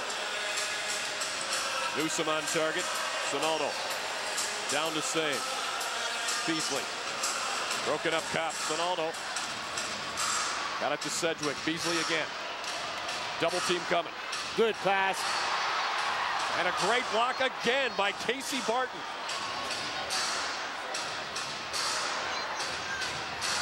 Gardino trying to get by him, cannot. Here's Farias. Well, you can feel the momentum back in the Ignition's favor. As a coach, you'd like to see Rick Gardino there redirect that ball first time instead of taking a touch and allowing PAPPAS to slide across. A little too much individual play there by him, but you know, Detroit needs to get another goal here. PAPPAS with another brilliant save right there. Remember, he's a little under the weather going into this game as well. Newsom will able to clear it away, but Callahan steals it back. Coach Callahan, several youth teams in the area that he coaches. Here's Farias against Barton. Novi. Hit the inside of the post. PAPPAS never saw it. That's unlucky. That's unlucky.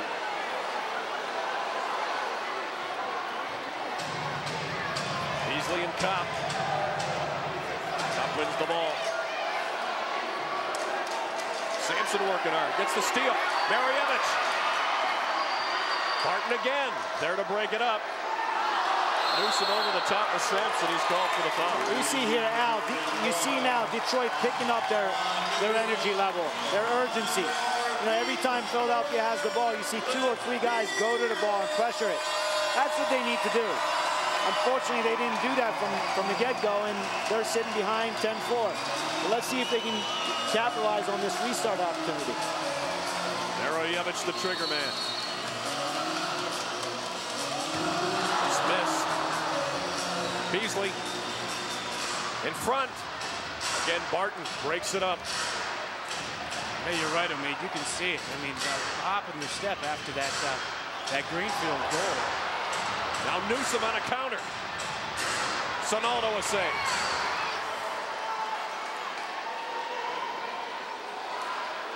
On Morris. Sampson takes it from Pat Morris.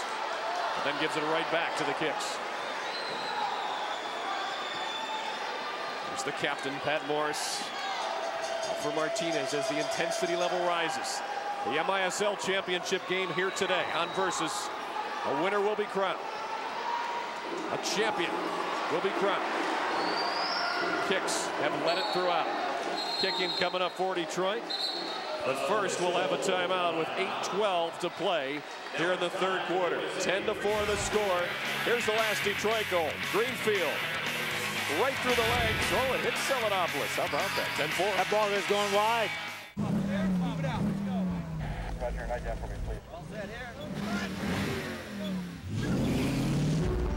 Being fastest from 0 to 60 is good.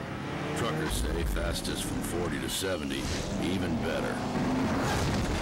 Throw in 4 massive disc brakes,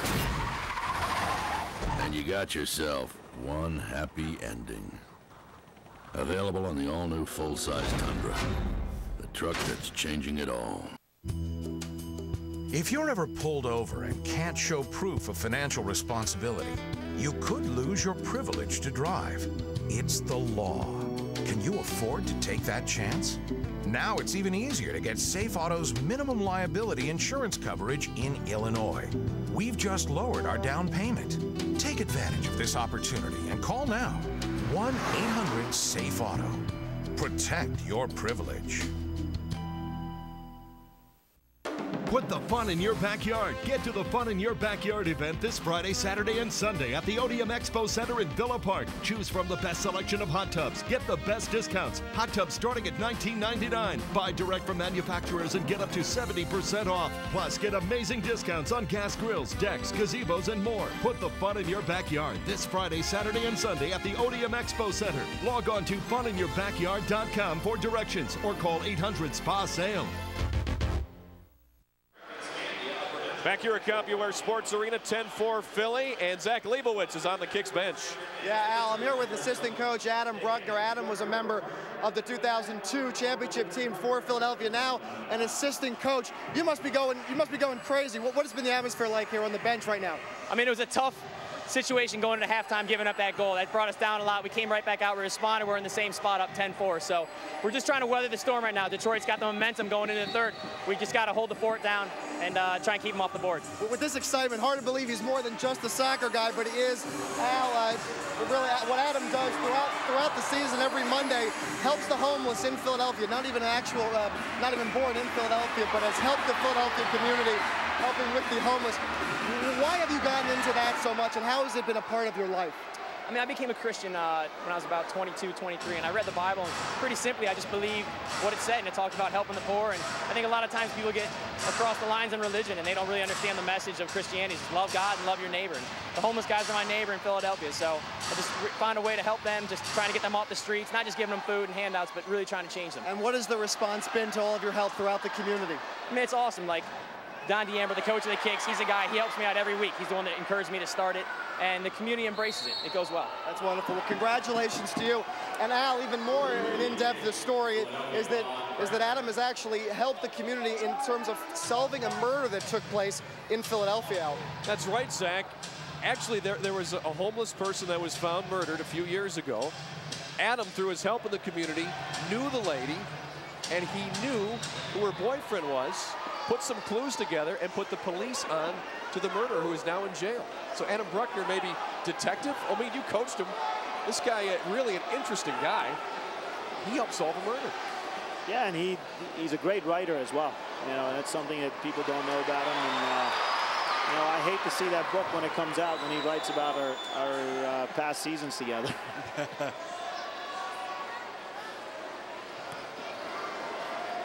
10-4, 6:40 to go. Philadelphia has led this game throughout.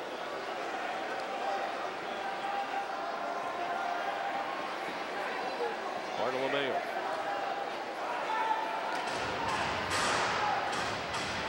Martinez.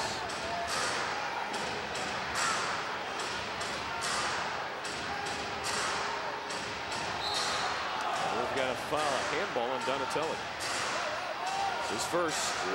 No one in foul trouble. Nobody with more than one for either side here in the second half. It's Drew Callahan. Trying to make something happen. Farias was backside but couldn't get it in. And uh-oh! The Balloons hit for the post-game celebration. And they stay in. Oh my. We talked about this in the pregame. We saw the balloons up there. We knew a ball was going to find those.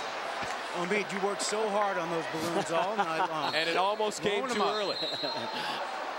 All right, we'll take a timeout. 6:08 to go here in the third quarter while they try and fix the balloons. 10-4 back after this. Truck guys will tell you, taking off from a dead stop with 10,000 pounds ain't no picnic. So this half-ton's got the most torque. 6-speed tranny with tow haul mode and 4 oversized disc brakes. Because stopping 10,000 pounds ain't no picnic either. Available on the all-new full-size Tundra, the truck that's changing it all. For years, man has known about the advantage of twin blades. Smooth. Now there's the twin blade advantage from Honda.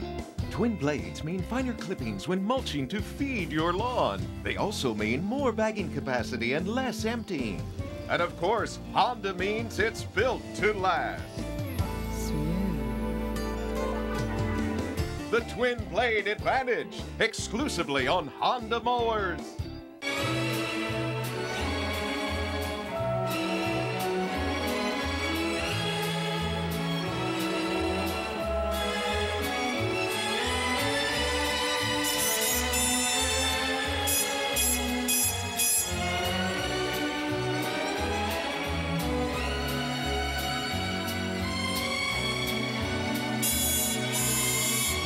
Get started in boating with your free DVD at discoverboating.com. 10-4 game. Ignition lead the MISL championship here. Past the midway point of the third quarter. Ignition cheerleaders, KiXX cheerleaders here. All right, let's take a look at this last Detroit goal. Now, number one, is Greenfield behind the three-point arc when he shoots it? It looks like he's inside the arc, so that call was right, but it seems like the ball gets deflected here by Kit Celadopoulos. Otherwise, that ball is going wide. So it should have been awarded to Kit. Great job by our crew. Watch it. Hits him right there on the ankle. Well, I'm not sure about that. Go back. It looks like Hinoni Martinez might have gone off. Here it is. Did it hit Martinez right out in front? Well, Martinez is right here. In my view, it looks like it hits. Look, I think it hits yeah, but at the end, it looks Kit Celadopoulos gets the last touch. Just look here. And that touch right there redirects the ball in the net. Okay. Otherwise, it's going wide. So after all that, we can determine that it is correct. It is supposed to be a two-point goal, except Celadopoulos should have been credited with it and not Greenfield. Exactly. Okay, we got that all figured out. 2007 All-MISL first team while they work on the little balloon issue here at Compuware Sports Arena. PAPPAS, Martinez, Morris, D'Ambra. 4 out of the 6 players on the KiXX. A 5th in the game today, Jamar Beasley. Greg Howe's the only player not playing in today's game. When you have 4 out of the 6, how do you not win the championship? Well, that was my argument from the beginning when I predicted Philadelphia to win the championship, and you guys picked Detroit for whatever reason. Well, they were also in the studio putting the pressure on us, glaring at us. They were also the top seed, buddy. Let's not forget. But Philly, not only do they have those first 4 guys on the MISL first team, but they got a good supporting cast as well. I mean, when you talk about Edgar Bartolomeo, when you talk about Sean Boney, when you talk about Tom Myers, Sandra Namaski, I mean, they've got a complete team. I mean, in my opinion, they've got the most depth in the league on their roster, and they were my pick from the get-go. Yeah, absolutely. By the way, these guys came out with a handful of darts, and I think they're going to throw them right at these balloons. But the game is not over. I need one of these to clean my gutters out, so they're going to try to get the balloons fixed. We'll be back after this, 10-4 in the championship. The Honda Superstore of Lisle, where you get exceptional savings on a great selection of new Hondas. Over 800 new and certified pre-driven Hondas available. The Honda Superstore of Lisle, known for saving you money. Get big discounts and huge savings every day. Buying or leasing, we make it worth your while to come to Lisle. Hurry in and start saving on your next new Honda at the Honda Superstore of Lisle on Route 53, 1 block south of I-88 and the Lisle Auto Plaza. Click on the HondaSuperstore.com.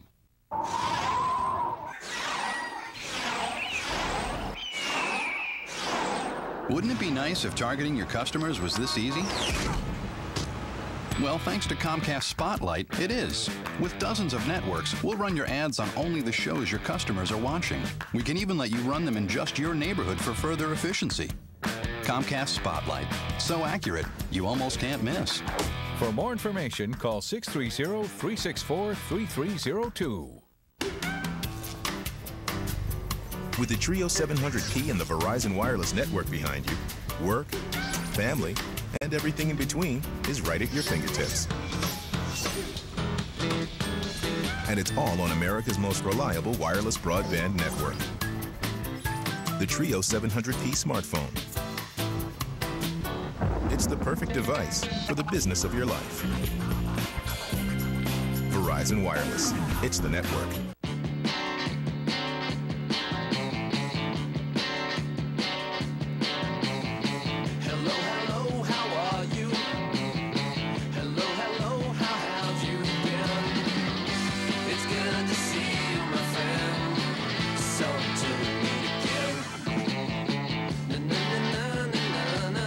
Nothing brings people together like boating.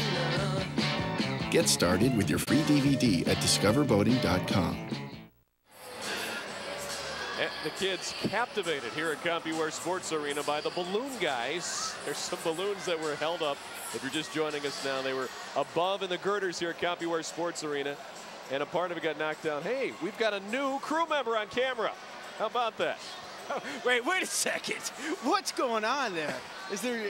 Are we encouraging dating on the job? I was going to say, I think our buddy just got a dinner here lined up. Did we get a phone number there? Hey, if I let you run the camera, will you go out to dinner with me after the show? Let's take a look at part of the reason why. Just a few more minutes. Balloons are off. We're going to be back in a second. Peter PAPPAS, here's the main reason why Philadelphia has the lead. Main reason why they're in this game. This guy's outstanding. Yeah, his ability to move laterally so quick and make those saves is just incredible. He's talking with Drew Cobb. Now this little delay, does this help or hurt either team? Well, we'll have to see here in the next couple of minutes, but it seemed like Detroit had gained some momentum and they were playing a good high-pressure game. Hopefully they can continue. We'd like to see them get back into this game and make it even more exciting. KiXX touched it last, so Detroit restart from the center of the yellow line. Farias first. He put the hit on, and it's blocked by the three-man wall. You know, we're talking about PAPPAS. He and his wife actually own a high-end baby clothing store. Uh-oh, right Sonaldo out, Boney. Just wide Sonaldo back. Go ahead, Duke. No, I was just saying he and his wife actually owned a high-end clothing store for babies outside of. There it is, Jamar Beasley scores his first postseason goal. Duke, you asked for it, you got it. Jamar Beasley on a breakaway. Oh, we put the hex on him right there. We ISO'd him, talked about his clothing store. 10-6. Detroit back to within 4 as this sold-out crowd at Compuware Sports Arena comes to life. Nice ball from Novi as well. Maybe this will give him a little bit more confidence, and you see some more from him. Oh, he needed that goal, definitely. Team needed that goal. Comes at the 9:13 mark. Jamar Beasley, his first postseason goal. But as it always has been in the game of indoor soccer, goals come in bunches. That goes not only for teams, but for individuals, and individuals with a lot of talent, like a Jamar Beasley, and now a card on Philadelphia. Dalevsky's going to the box. I don't agree with that call, Al. Neither does Dino. So Dalevsky, 2 minutes, trying to get the attention of Kevin Terry. Call for the trip. For one, even if it is a trip, that ball was gone. It was. Let's see it again. There's Dalevsky, just went out of your screen there. There it was. Once again, look at where the ball is here, Al. There's no way Gorde Sampson is catching up to that ball. So, yeah, I totally disagree with that call. All right, so Detroit, the beneficiary. They're 1 for 2 on the power play today. They're down by 4, but can get it back to within 2 or 1 here. As Apple and Marievich work it out top. Now Farias in the act. Marievich, who's tied for the team lead in 3-point goals with Detroit this year. 5 in the regular season, 1 in the postseason. Everton, what a pass. Apple blasted it out of play. Oh, Everton with a magical pass, and Apple just couldn't get a good strike. Excellent footwork by Everton there, and Apple has got to do a better job of keeping that ball down, side-footed. He doesn't need to blast it from that distance. What a turn of events in the last 2 minutes. They almost catch Sonaldo out of net. Boney almost comes up with a goal that could have been the straw that broke the camel's back. Detroit comes back, scores a goal, and then goes on the power play here. They'll be on the power play for the next minute 8. Detroit down by 4. They've never led. Here's Everton again. He just made that great pass moments ago. Novi. He wants a 3-point shot. It's there. Believe me, he won't be shot. There it is. Apple just missed. Novi again. Beasley. Move the ball. Keep it simple. Farias. Beasley score! But I say they come in bunches. 2 for Beasley in a matter of minutes. 10-8. That's why he's the MVP. Now what a finish. That's the sign of a good finisher. The ball's bouncing in the air. He takes it out of the air on a half volley. Just a great strike on his part. You called it too, his confidence. It's got to be a lot better than it was before. That's not an easy ball to finish, Al. This is This is credit to his finishing ability. That is one heck of a half volley shot. And a half volley is sometimes the toughest ball to hit in the game of soccer. It's got that spin, you got to do it quick and on target. Zach Leibowitz is hanging out with Jamar Beasley. Zach. Thank you, Al. Jamar, scoreless against Milwaukee the entire series. All of a sudden, the MVP, you've exploded, ignited, if you will. 2 goals. What is the feeling now on the field? No, the feeling's great. We got down a little early. You know what I'm saying? We didn't finish our chances. Now we are. We just got to keep climbing. How have suddenly you been able to absolutely take control of the last couple of minutes here? No, just, you know, get tighter on them on defense and, you know, just finishing our chances. In terms of the balloons falling and that maybe stopping play, obviously a little momentum for you guys, was that one of the weirdest things you've ever seen? Yeah, man. You know, I don't even understand that. Balloons almost came down. You know, the party ain't over yet, you know, so we just got to keep playing. All right, line up. Good luck there in the rest of the game now. It's 10-8 now. Detroit right back in the game out. All right, Zach, this capacity crowd now has found their excuse to get going. 10-8, a 2-point goal. 2 points away for Detroit. There's Don DeAmbra. Right now, Omid, he called a timeout. What did he tell his team, do you think, in that huddle? Settle down. Let's start picking up our intensity to where it was in the first half. And it'll be interesting how Philly responds to this. Here comes Detroit again. Mack. Blocked.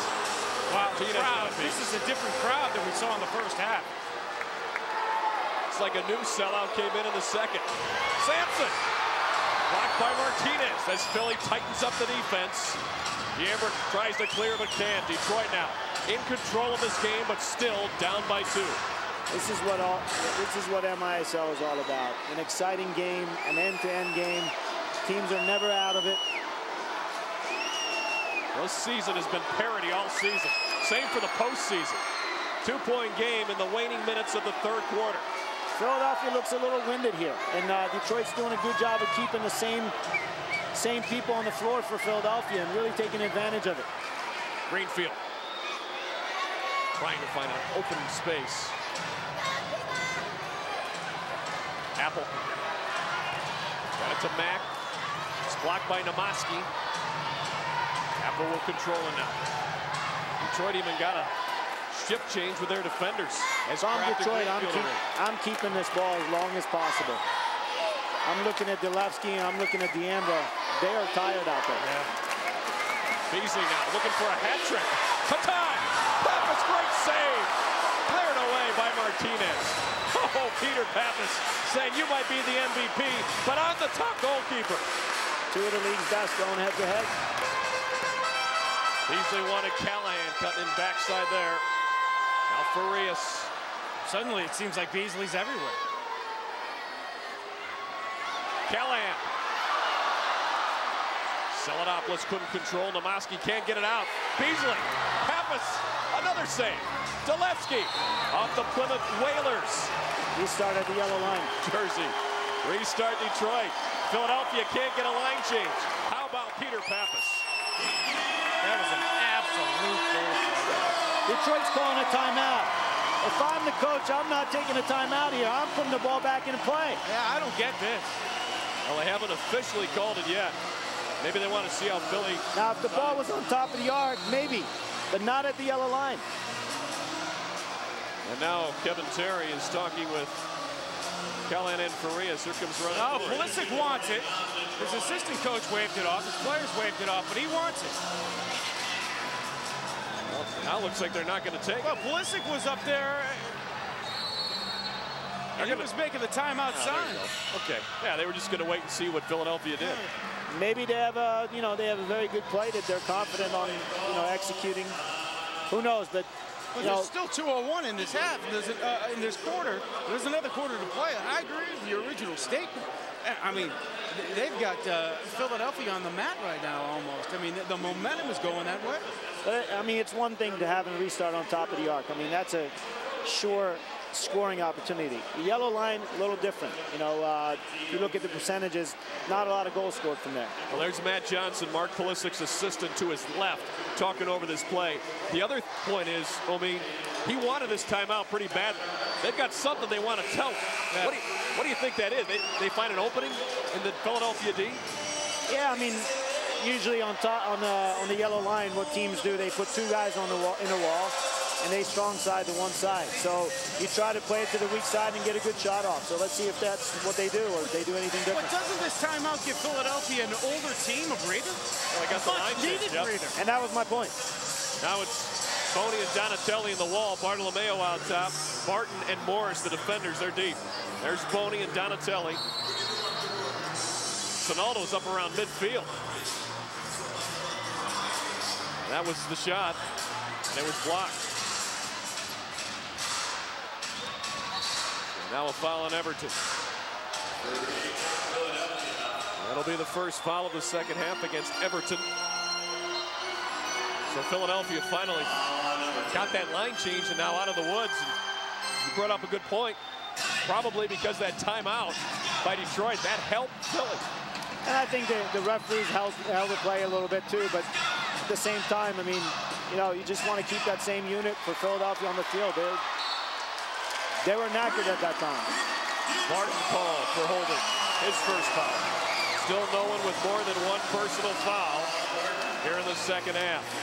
Philadelphia led this one 6-0 and 10-2. Now it's 10-8. Again, remember, if an individual accumulates 4 personal fouls, that's a 2-minute blue card.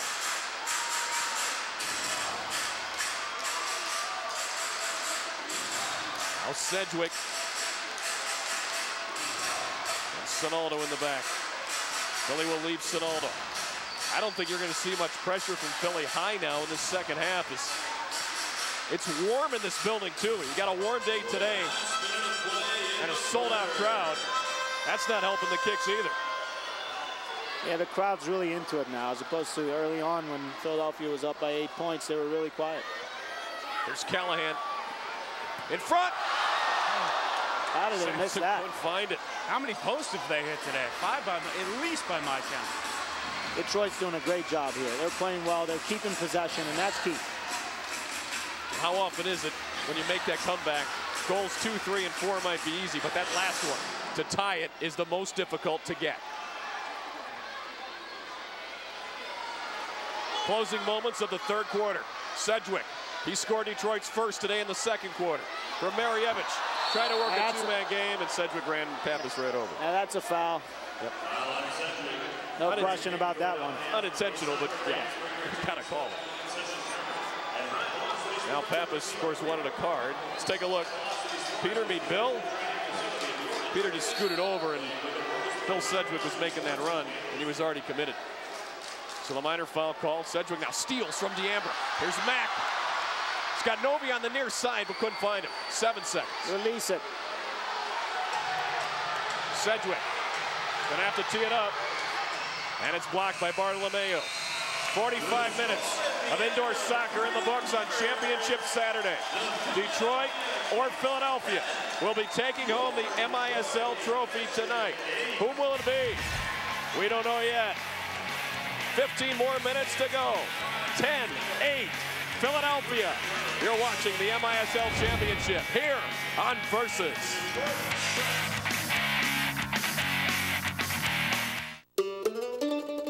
It's one of life's great truths.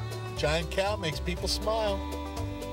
Our job's to spread the word about the special place our ice cream comes from. Right on Turkey Hill, where our family-run dairy's been for over 70 years. Our ice cream is a real Lancaster County tradition. It's made from fresh country cream and only the best ingredients. When you see us, be sure to wave or move. Kids like to move. Turkey Hill ice cream. Where we make it is why it's good.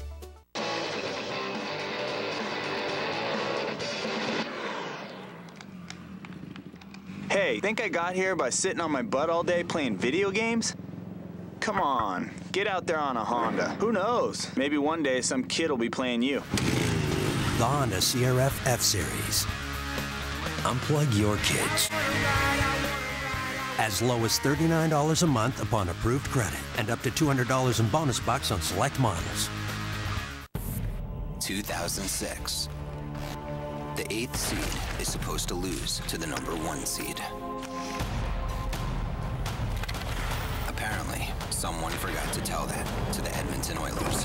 The NHL playoffs on Versus. Canucks Stars, tonight. The fastest game on turf is here. The National Lacrosse League Championship game. Saturday, May 12th. Only on Versus. 10-8 the score here in Detroit. 15 more minutes of soccer to go in the championship game. Detroit has never led today. Let's go down to Zach Leibowitz. He has Peter Pappas. Thanks, Al. I do. Peter Pappas, quite a quarter maybe for them. What was it like now that Jamar Beasley is really picking up his game? We're just giving them too much space. We gave everybody too much space that quarter. I thought it was a weak penalty call there. They gave them an opportunity in the power play, and they finished it.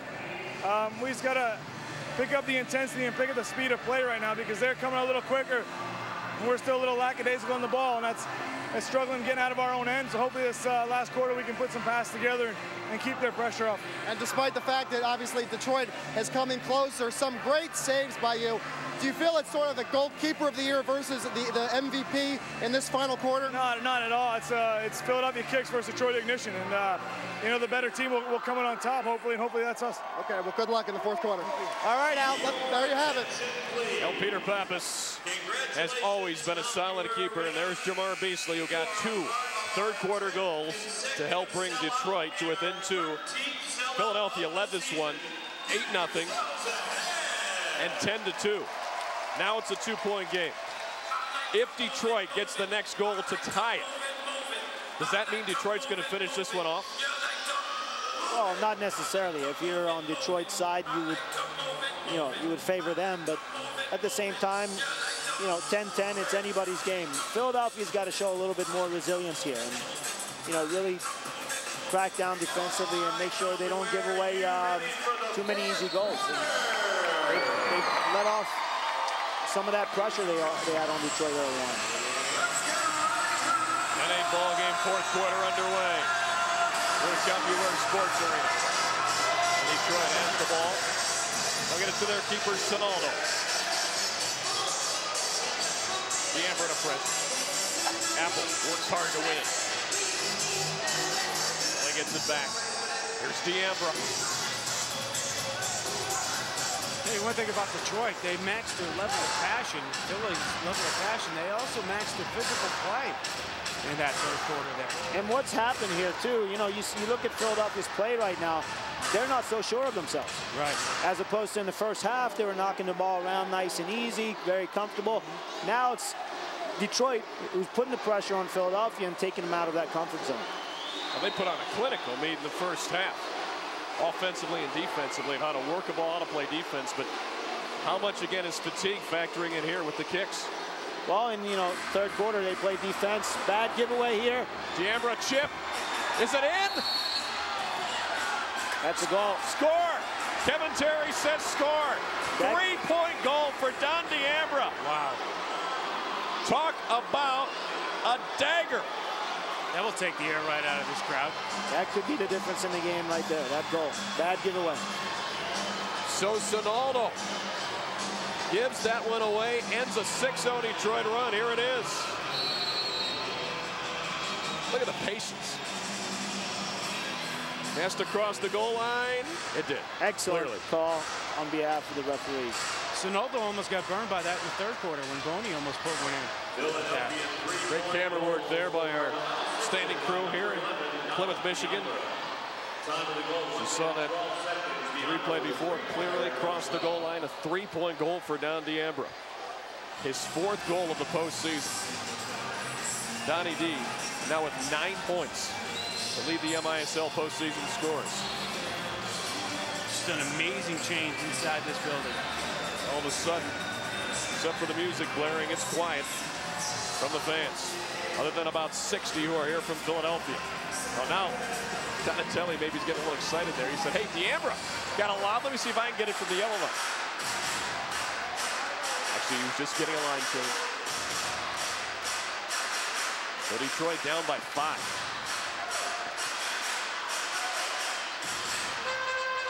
Novi. Sampson.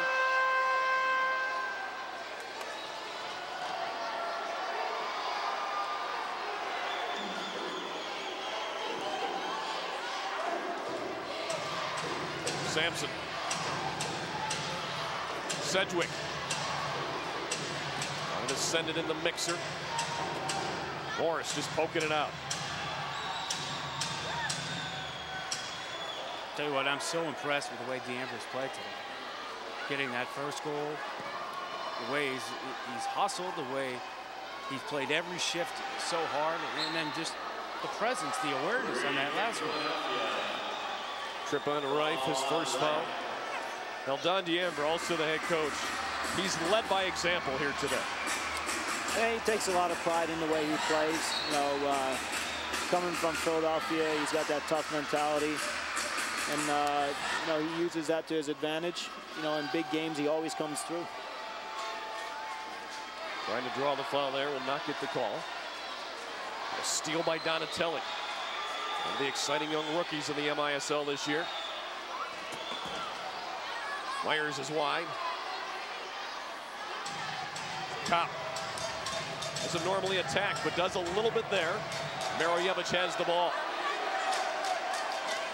So now Detroit trying to desperately find the elixir to solve this Philadelphia defense. Those kind of passes won't do it. Donatelli gets a foot in the passing lane. Look at this. Almost another steal. Very close to catching Sonoda out of net again. They just got to clean up their play a little bit. Detroit has never led. They had it within 2, but now down by 5. Martinez, so savvy. Wins the ball there in the boards.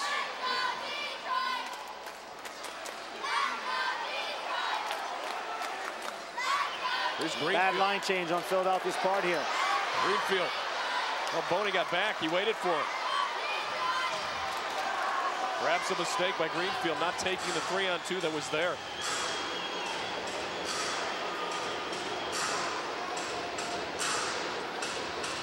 Apple.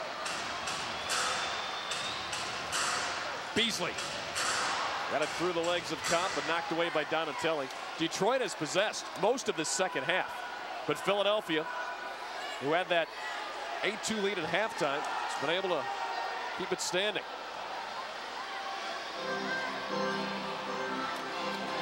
Ricardinho couldn't connect with Farias. Here's Beasley. Ricardinho. Farias. Too tight. Detroit's got to pull this ball back and spread the floor a little bit. It's just too tight. There's no way you're going to get open that way. Martinez making a little run. 10 minutes left in this game. Do you even let Beasley get off the field? Well, he has to. I mean, he's not going to be able to go the whole way. You know. Yeah, but I mean, do you double shift him? Yeah, maybe if they're going in threes, you get them on the floor every other opportunity. So.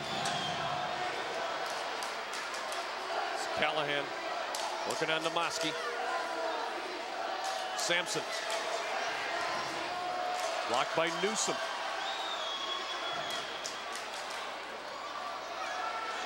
I've seen a lot of Detroit games this year like this. They're down by 5, and they just keep wearing down the opponent. And all of a sudden, 2 or 3 goals come quick. Sampson blocked by Barton once again. Once again, Barton showed his quality and his ability to get back and recover. He was beat for a split second, but then he gets back and gets a block on the shot. Westafaro handball, his first personal foul of the second half. We near the 9-minute mark of the 4th quarter. Philadelphia, it's a little bit closer to their 2nd championship trophy of the decade. There's that possession game we saw in the first half. D'Ambro.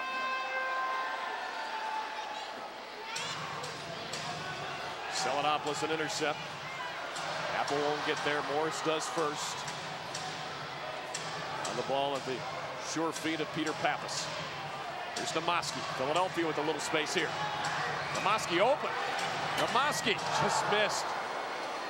Dolevsky couldn't work it out. Apple can't win it. Dolevsky's got it for Boney. Dangerous here. Dolevsky. Oh, he loves those volleys. And Marojevich got a piece, so did Kraft. Now Philadelphia with some offensive pressure with a 5-point lead. Bartolomeo says, I'll take this space if you give it to me. Now look at the spacing on Philadelphia's part. You know, they really do a good job of spacing themselves out. Martinez here, you got a defender. They keep a target all the way on top, as you can see here, with a couple midfielders running in the middle. So their spacing doesn't give any chance for Detroit to really put good pressure on the ball. I'm trying to figure how this machine works. Is that it? Hey, you got it. All right. We knew he figured it out eventually. I'm jealous of your writing. Really am. You're getting good with that thing. 7:32 left. Diambra has given Philly a 5-point lead on this goal.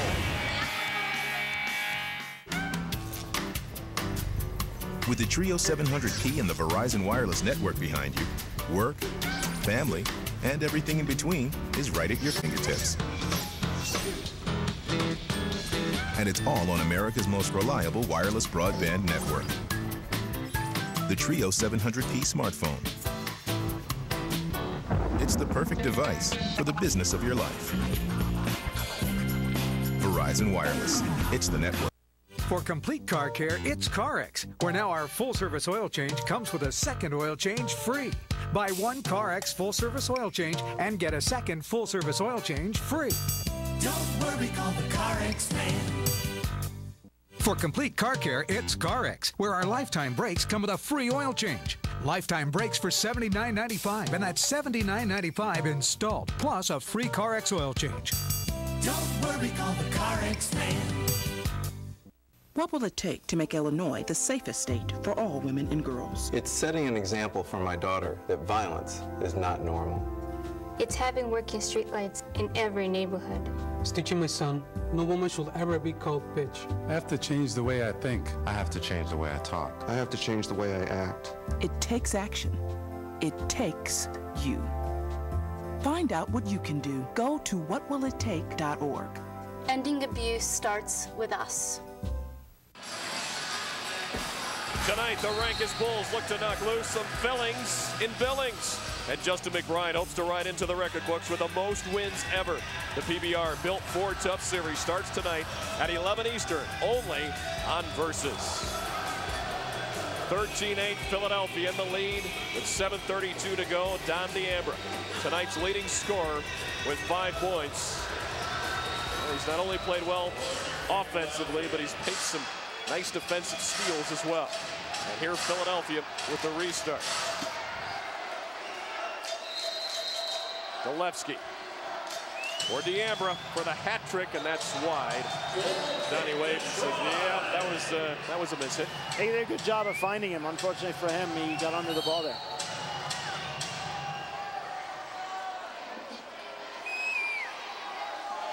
Sonaldo will work out of the back.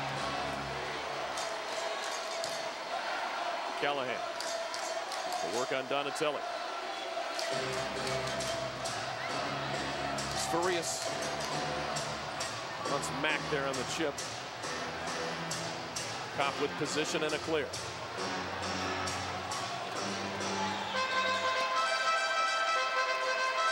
Kind of surprised Beasley wasn't out there after the timeout. Yeah, they kind of rotate in, in their normal changes. Like to see him more on the field. Yeah, you got a point there, Duke. League MVP. It's Mack. Farias.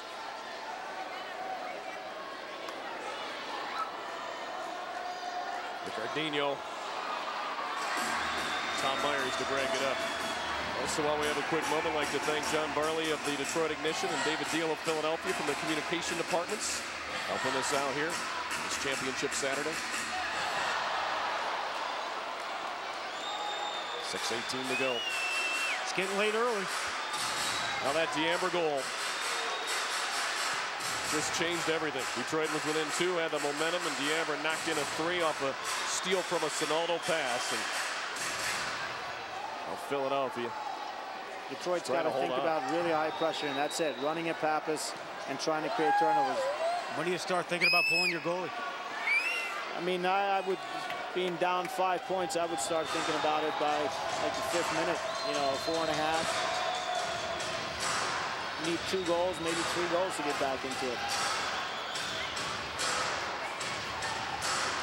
Greenfield. All right, Ignition fans, let's hear some noise. Let's get it going. Samson. Got the hold on Martinez. He's not happy. That's the first foul on Martinez, who definitely got Samson. I don't know what he's upset about. Let's watch it here. That's 10 yards. I like to see him turn this way. He's looking to go to his right every time, and the defender knows. That's 10 yards in the NFL, by the way. You're having fun with that, huh? Oh, my. Back in action, Greenfield blasts the three-pointer up and out. 5:27 to go, and we've got one more timeout to give you here in regulation as Martinez lobbies his case. And as we saw in the replay, though, it looked like he was trying to take a jersey off the rack and buy it. 13-8 Philly. It looks ridiculous. I can't even imagine what the neighbors would think. It's an eyesore. Cable never looks ridiculous. Sign up today for Comcast Digital Cable with On Demand. Rain or shine, you'll get crystal clear TV reception, unlike satellite. Just call 1-888-COMCAST. Comcast Digital Cable with On Demand. It's Comcastic.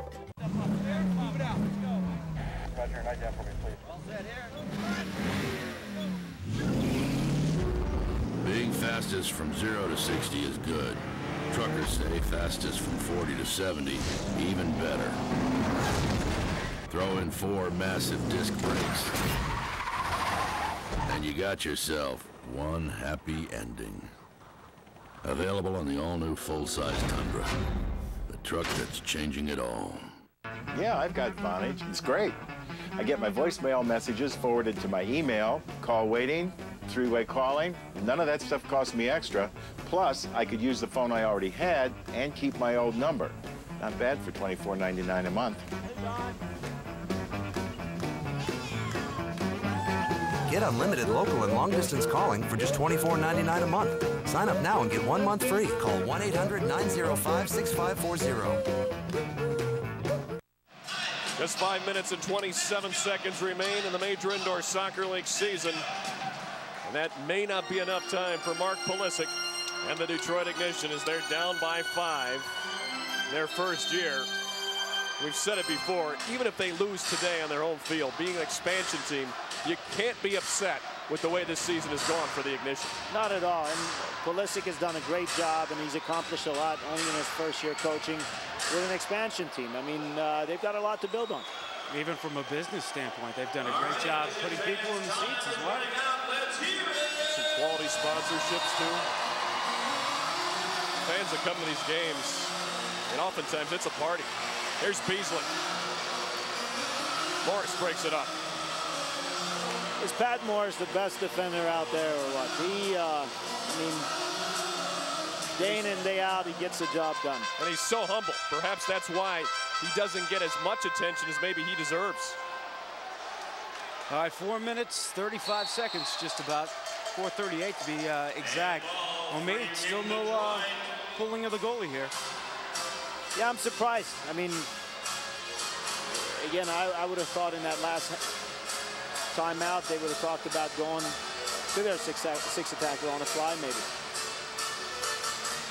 Barton, another breakup. He's got my underrated vote of the day, Casey Barton. His defense today has been outstanding. Yes. Another foul on Philly. That's going to be on Donatelli. For Donatelli, his second personal foul. First player to pick up more than one in the second half.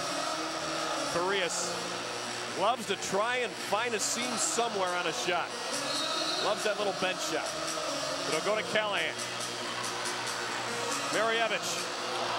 Back post. That's where the ball ends up. We talked about it before. Yep. Somebody needs to be there.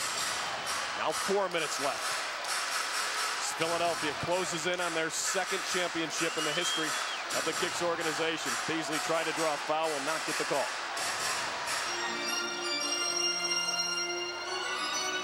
Steal. Furious, great back heel. Somebody's got the jersey on. Somebody. It'll be a restart. Oh, well, actually, Detroit's going to have the ball. Once again, Pat Morris on that breakaway 2v1 situation for Detroit, slides and gets the block and avoids a goal. 3:28. Znobi Marojevich has the 6th attacker jersey on now on the Detroit bench. He'll try to come in at next opportunity.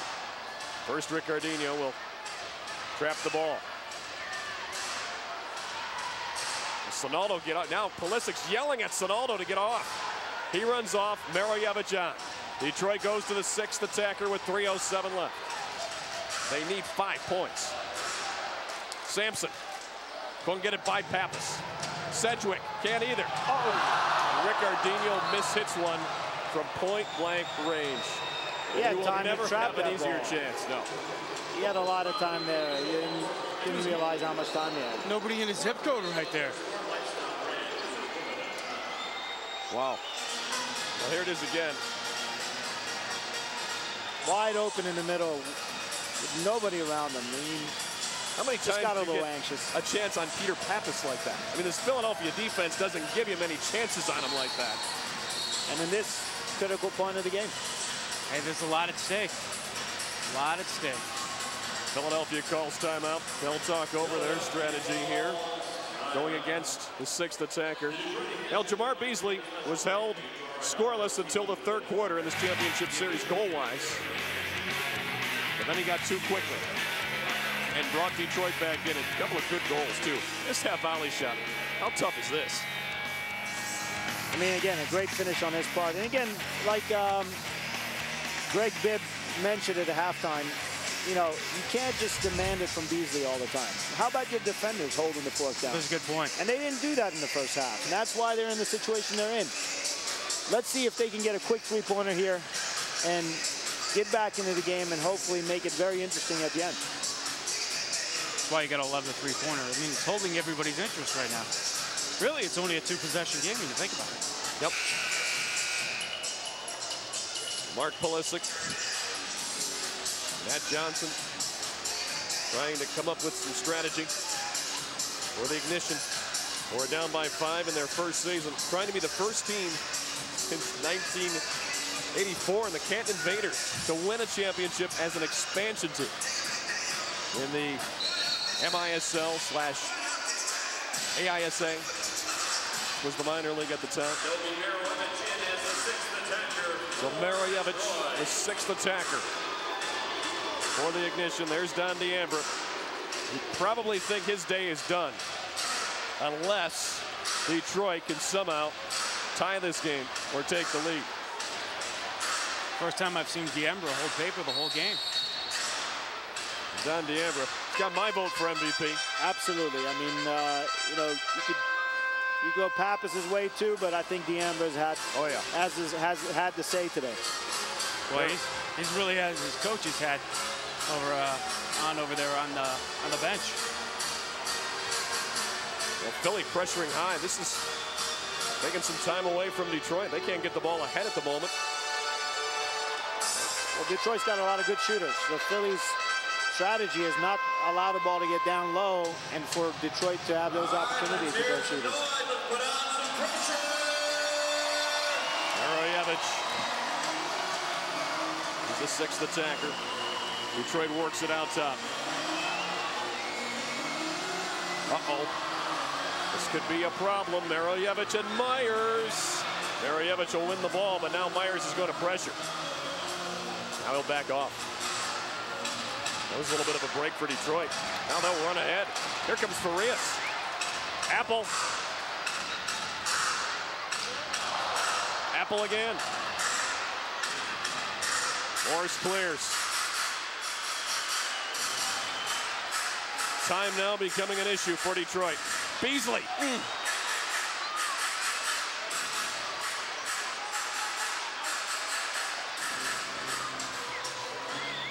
Detroit will reset again. Furious. Out of play, and that'll give Detroit a restart from the top of the arc because it came from the Philadelphia zone and kick out. That's a little shine of the ball by the Detroit Ignition faithful here.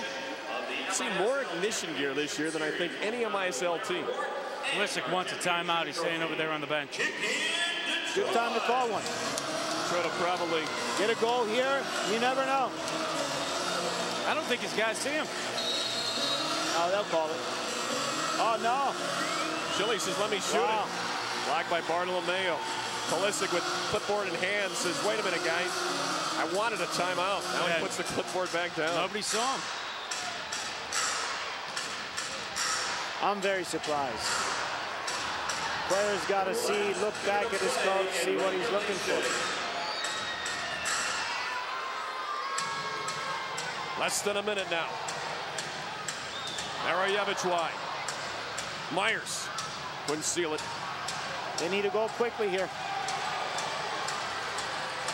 Philadelphia on track to win their second title as Beasley sends it out with 37.4 seconds to go, and the 60 or so fans from Philadelphia have risen behind the goal that Peter PAPPAS is in. They feel it now. It's pretty safe to say Philadelphia's going to run the clock out here. Well, Detroit would need at least a small miracle to pull it out now. And they've been sloppy with their passing. 23 seconds. Furious. 15. It's a countdown now. Greenfield for Beasley. Couldn't get the hat trick. 7 seconds. Greenfield not giving up. 4 seconds. 3 as the Philly fans count it down. 1. Game over. Championship over. The Philadelphia KiXX have won their second title.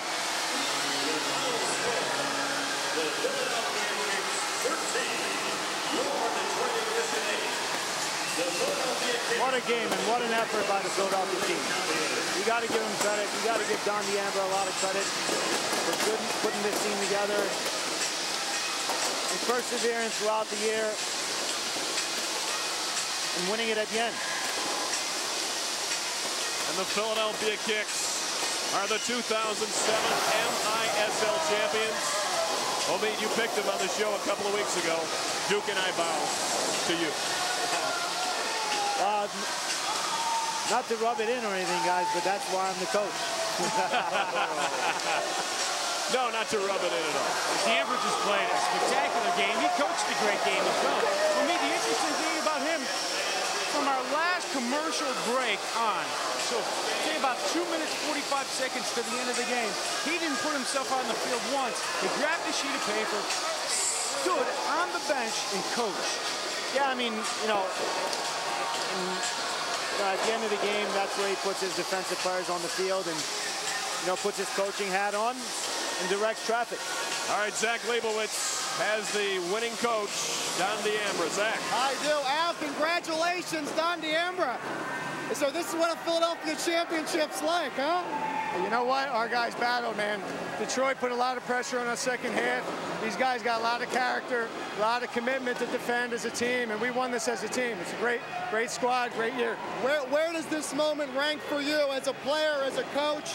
It's just my first championship as a coach. We won it a few years back, and I was a player then.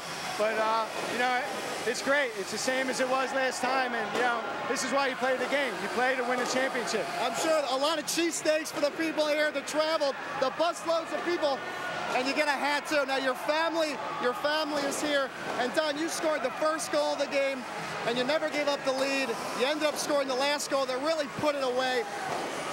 For this team, really for the team, where does it mean for you, with all these people here, to do what you did on this day?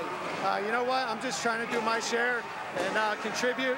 All year long, individual guys stepped up at different times and made big plays. Tonight I had a couple goals for these guys, the fans, and my family came out. It means a lot, you know, it's a commitment. These people have been supporting us all year. We had a nice little group there supporting us here. And how are you guys going to celebrate? Come on. All right, thank you. All right, oh my, and my hair's going nuts, and maybe I'll join in the celebration. Congratulations to the KiXX and Philadelphia. Al, back to you. I'll take it from here, Zach. Thank you very much. I go up and down the roster here. Noni Martinez, he played an outstanding game today. Tony Donatelli, the rookie, also played an outstanding game. John Barry Newsom with that great header there in the second quarter. He played a tremendous game as well. Casey Barton, you know, when we did the Baltimore game, he didn't actually play that much. He actually played a ton today. Stay-at-home defenseman today. I thought he played a spectacular game. For me, he was the #2 star out there. He and Peter Pappas. Yeah, Donnie said it. It was a team effort on their part. You know, from Peter Pappas all the way to the top, Sean Boney and Newsom. They played a great game. I mean, you know, there was a period there in the third quarter where Detroit put a lot of pressure and, you know, kind of changed the momentum in the game. But Philadelphia was able to, you know, ride that wave and kind of come on top, even to start the fourth quarter. And then a bad giveaway by Detroit in their own end, and D'Ambra jumps on it, takes advantage of it, puts it in the back of the net. And I think that was the difference in the game. I think it was too. It was great hustle play. But D'Ambra as the coach too as well. We talked about during that balloon delay if it would be advantage for Philadelphia being the older team. It actually worked out to Detroit's advantage. They came back. They scored a couple quick goals. The momentum seemed to turn inside this building. I think that's where a good coach shows what he's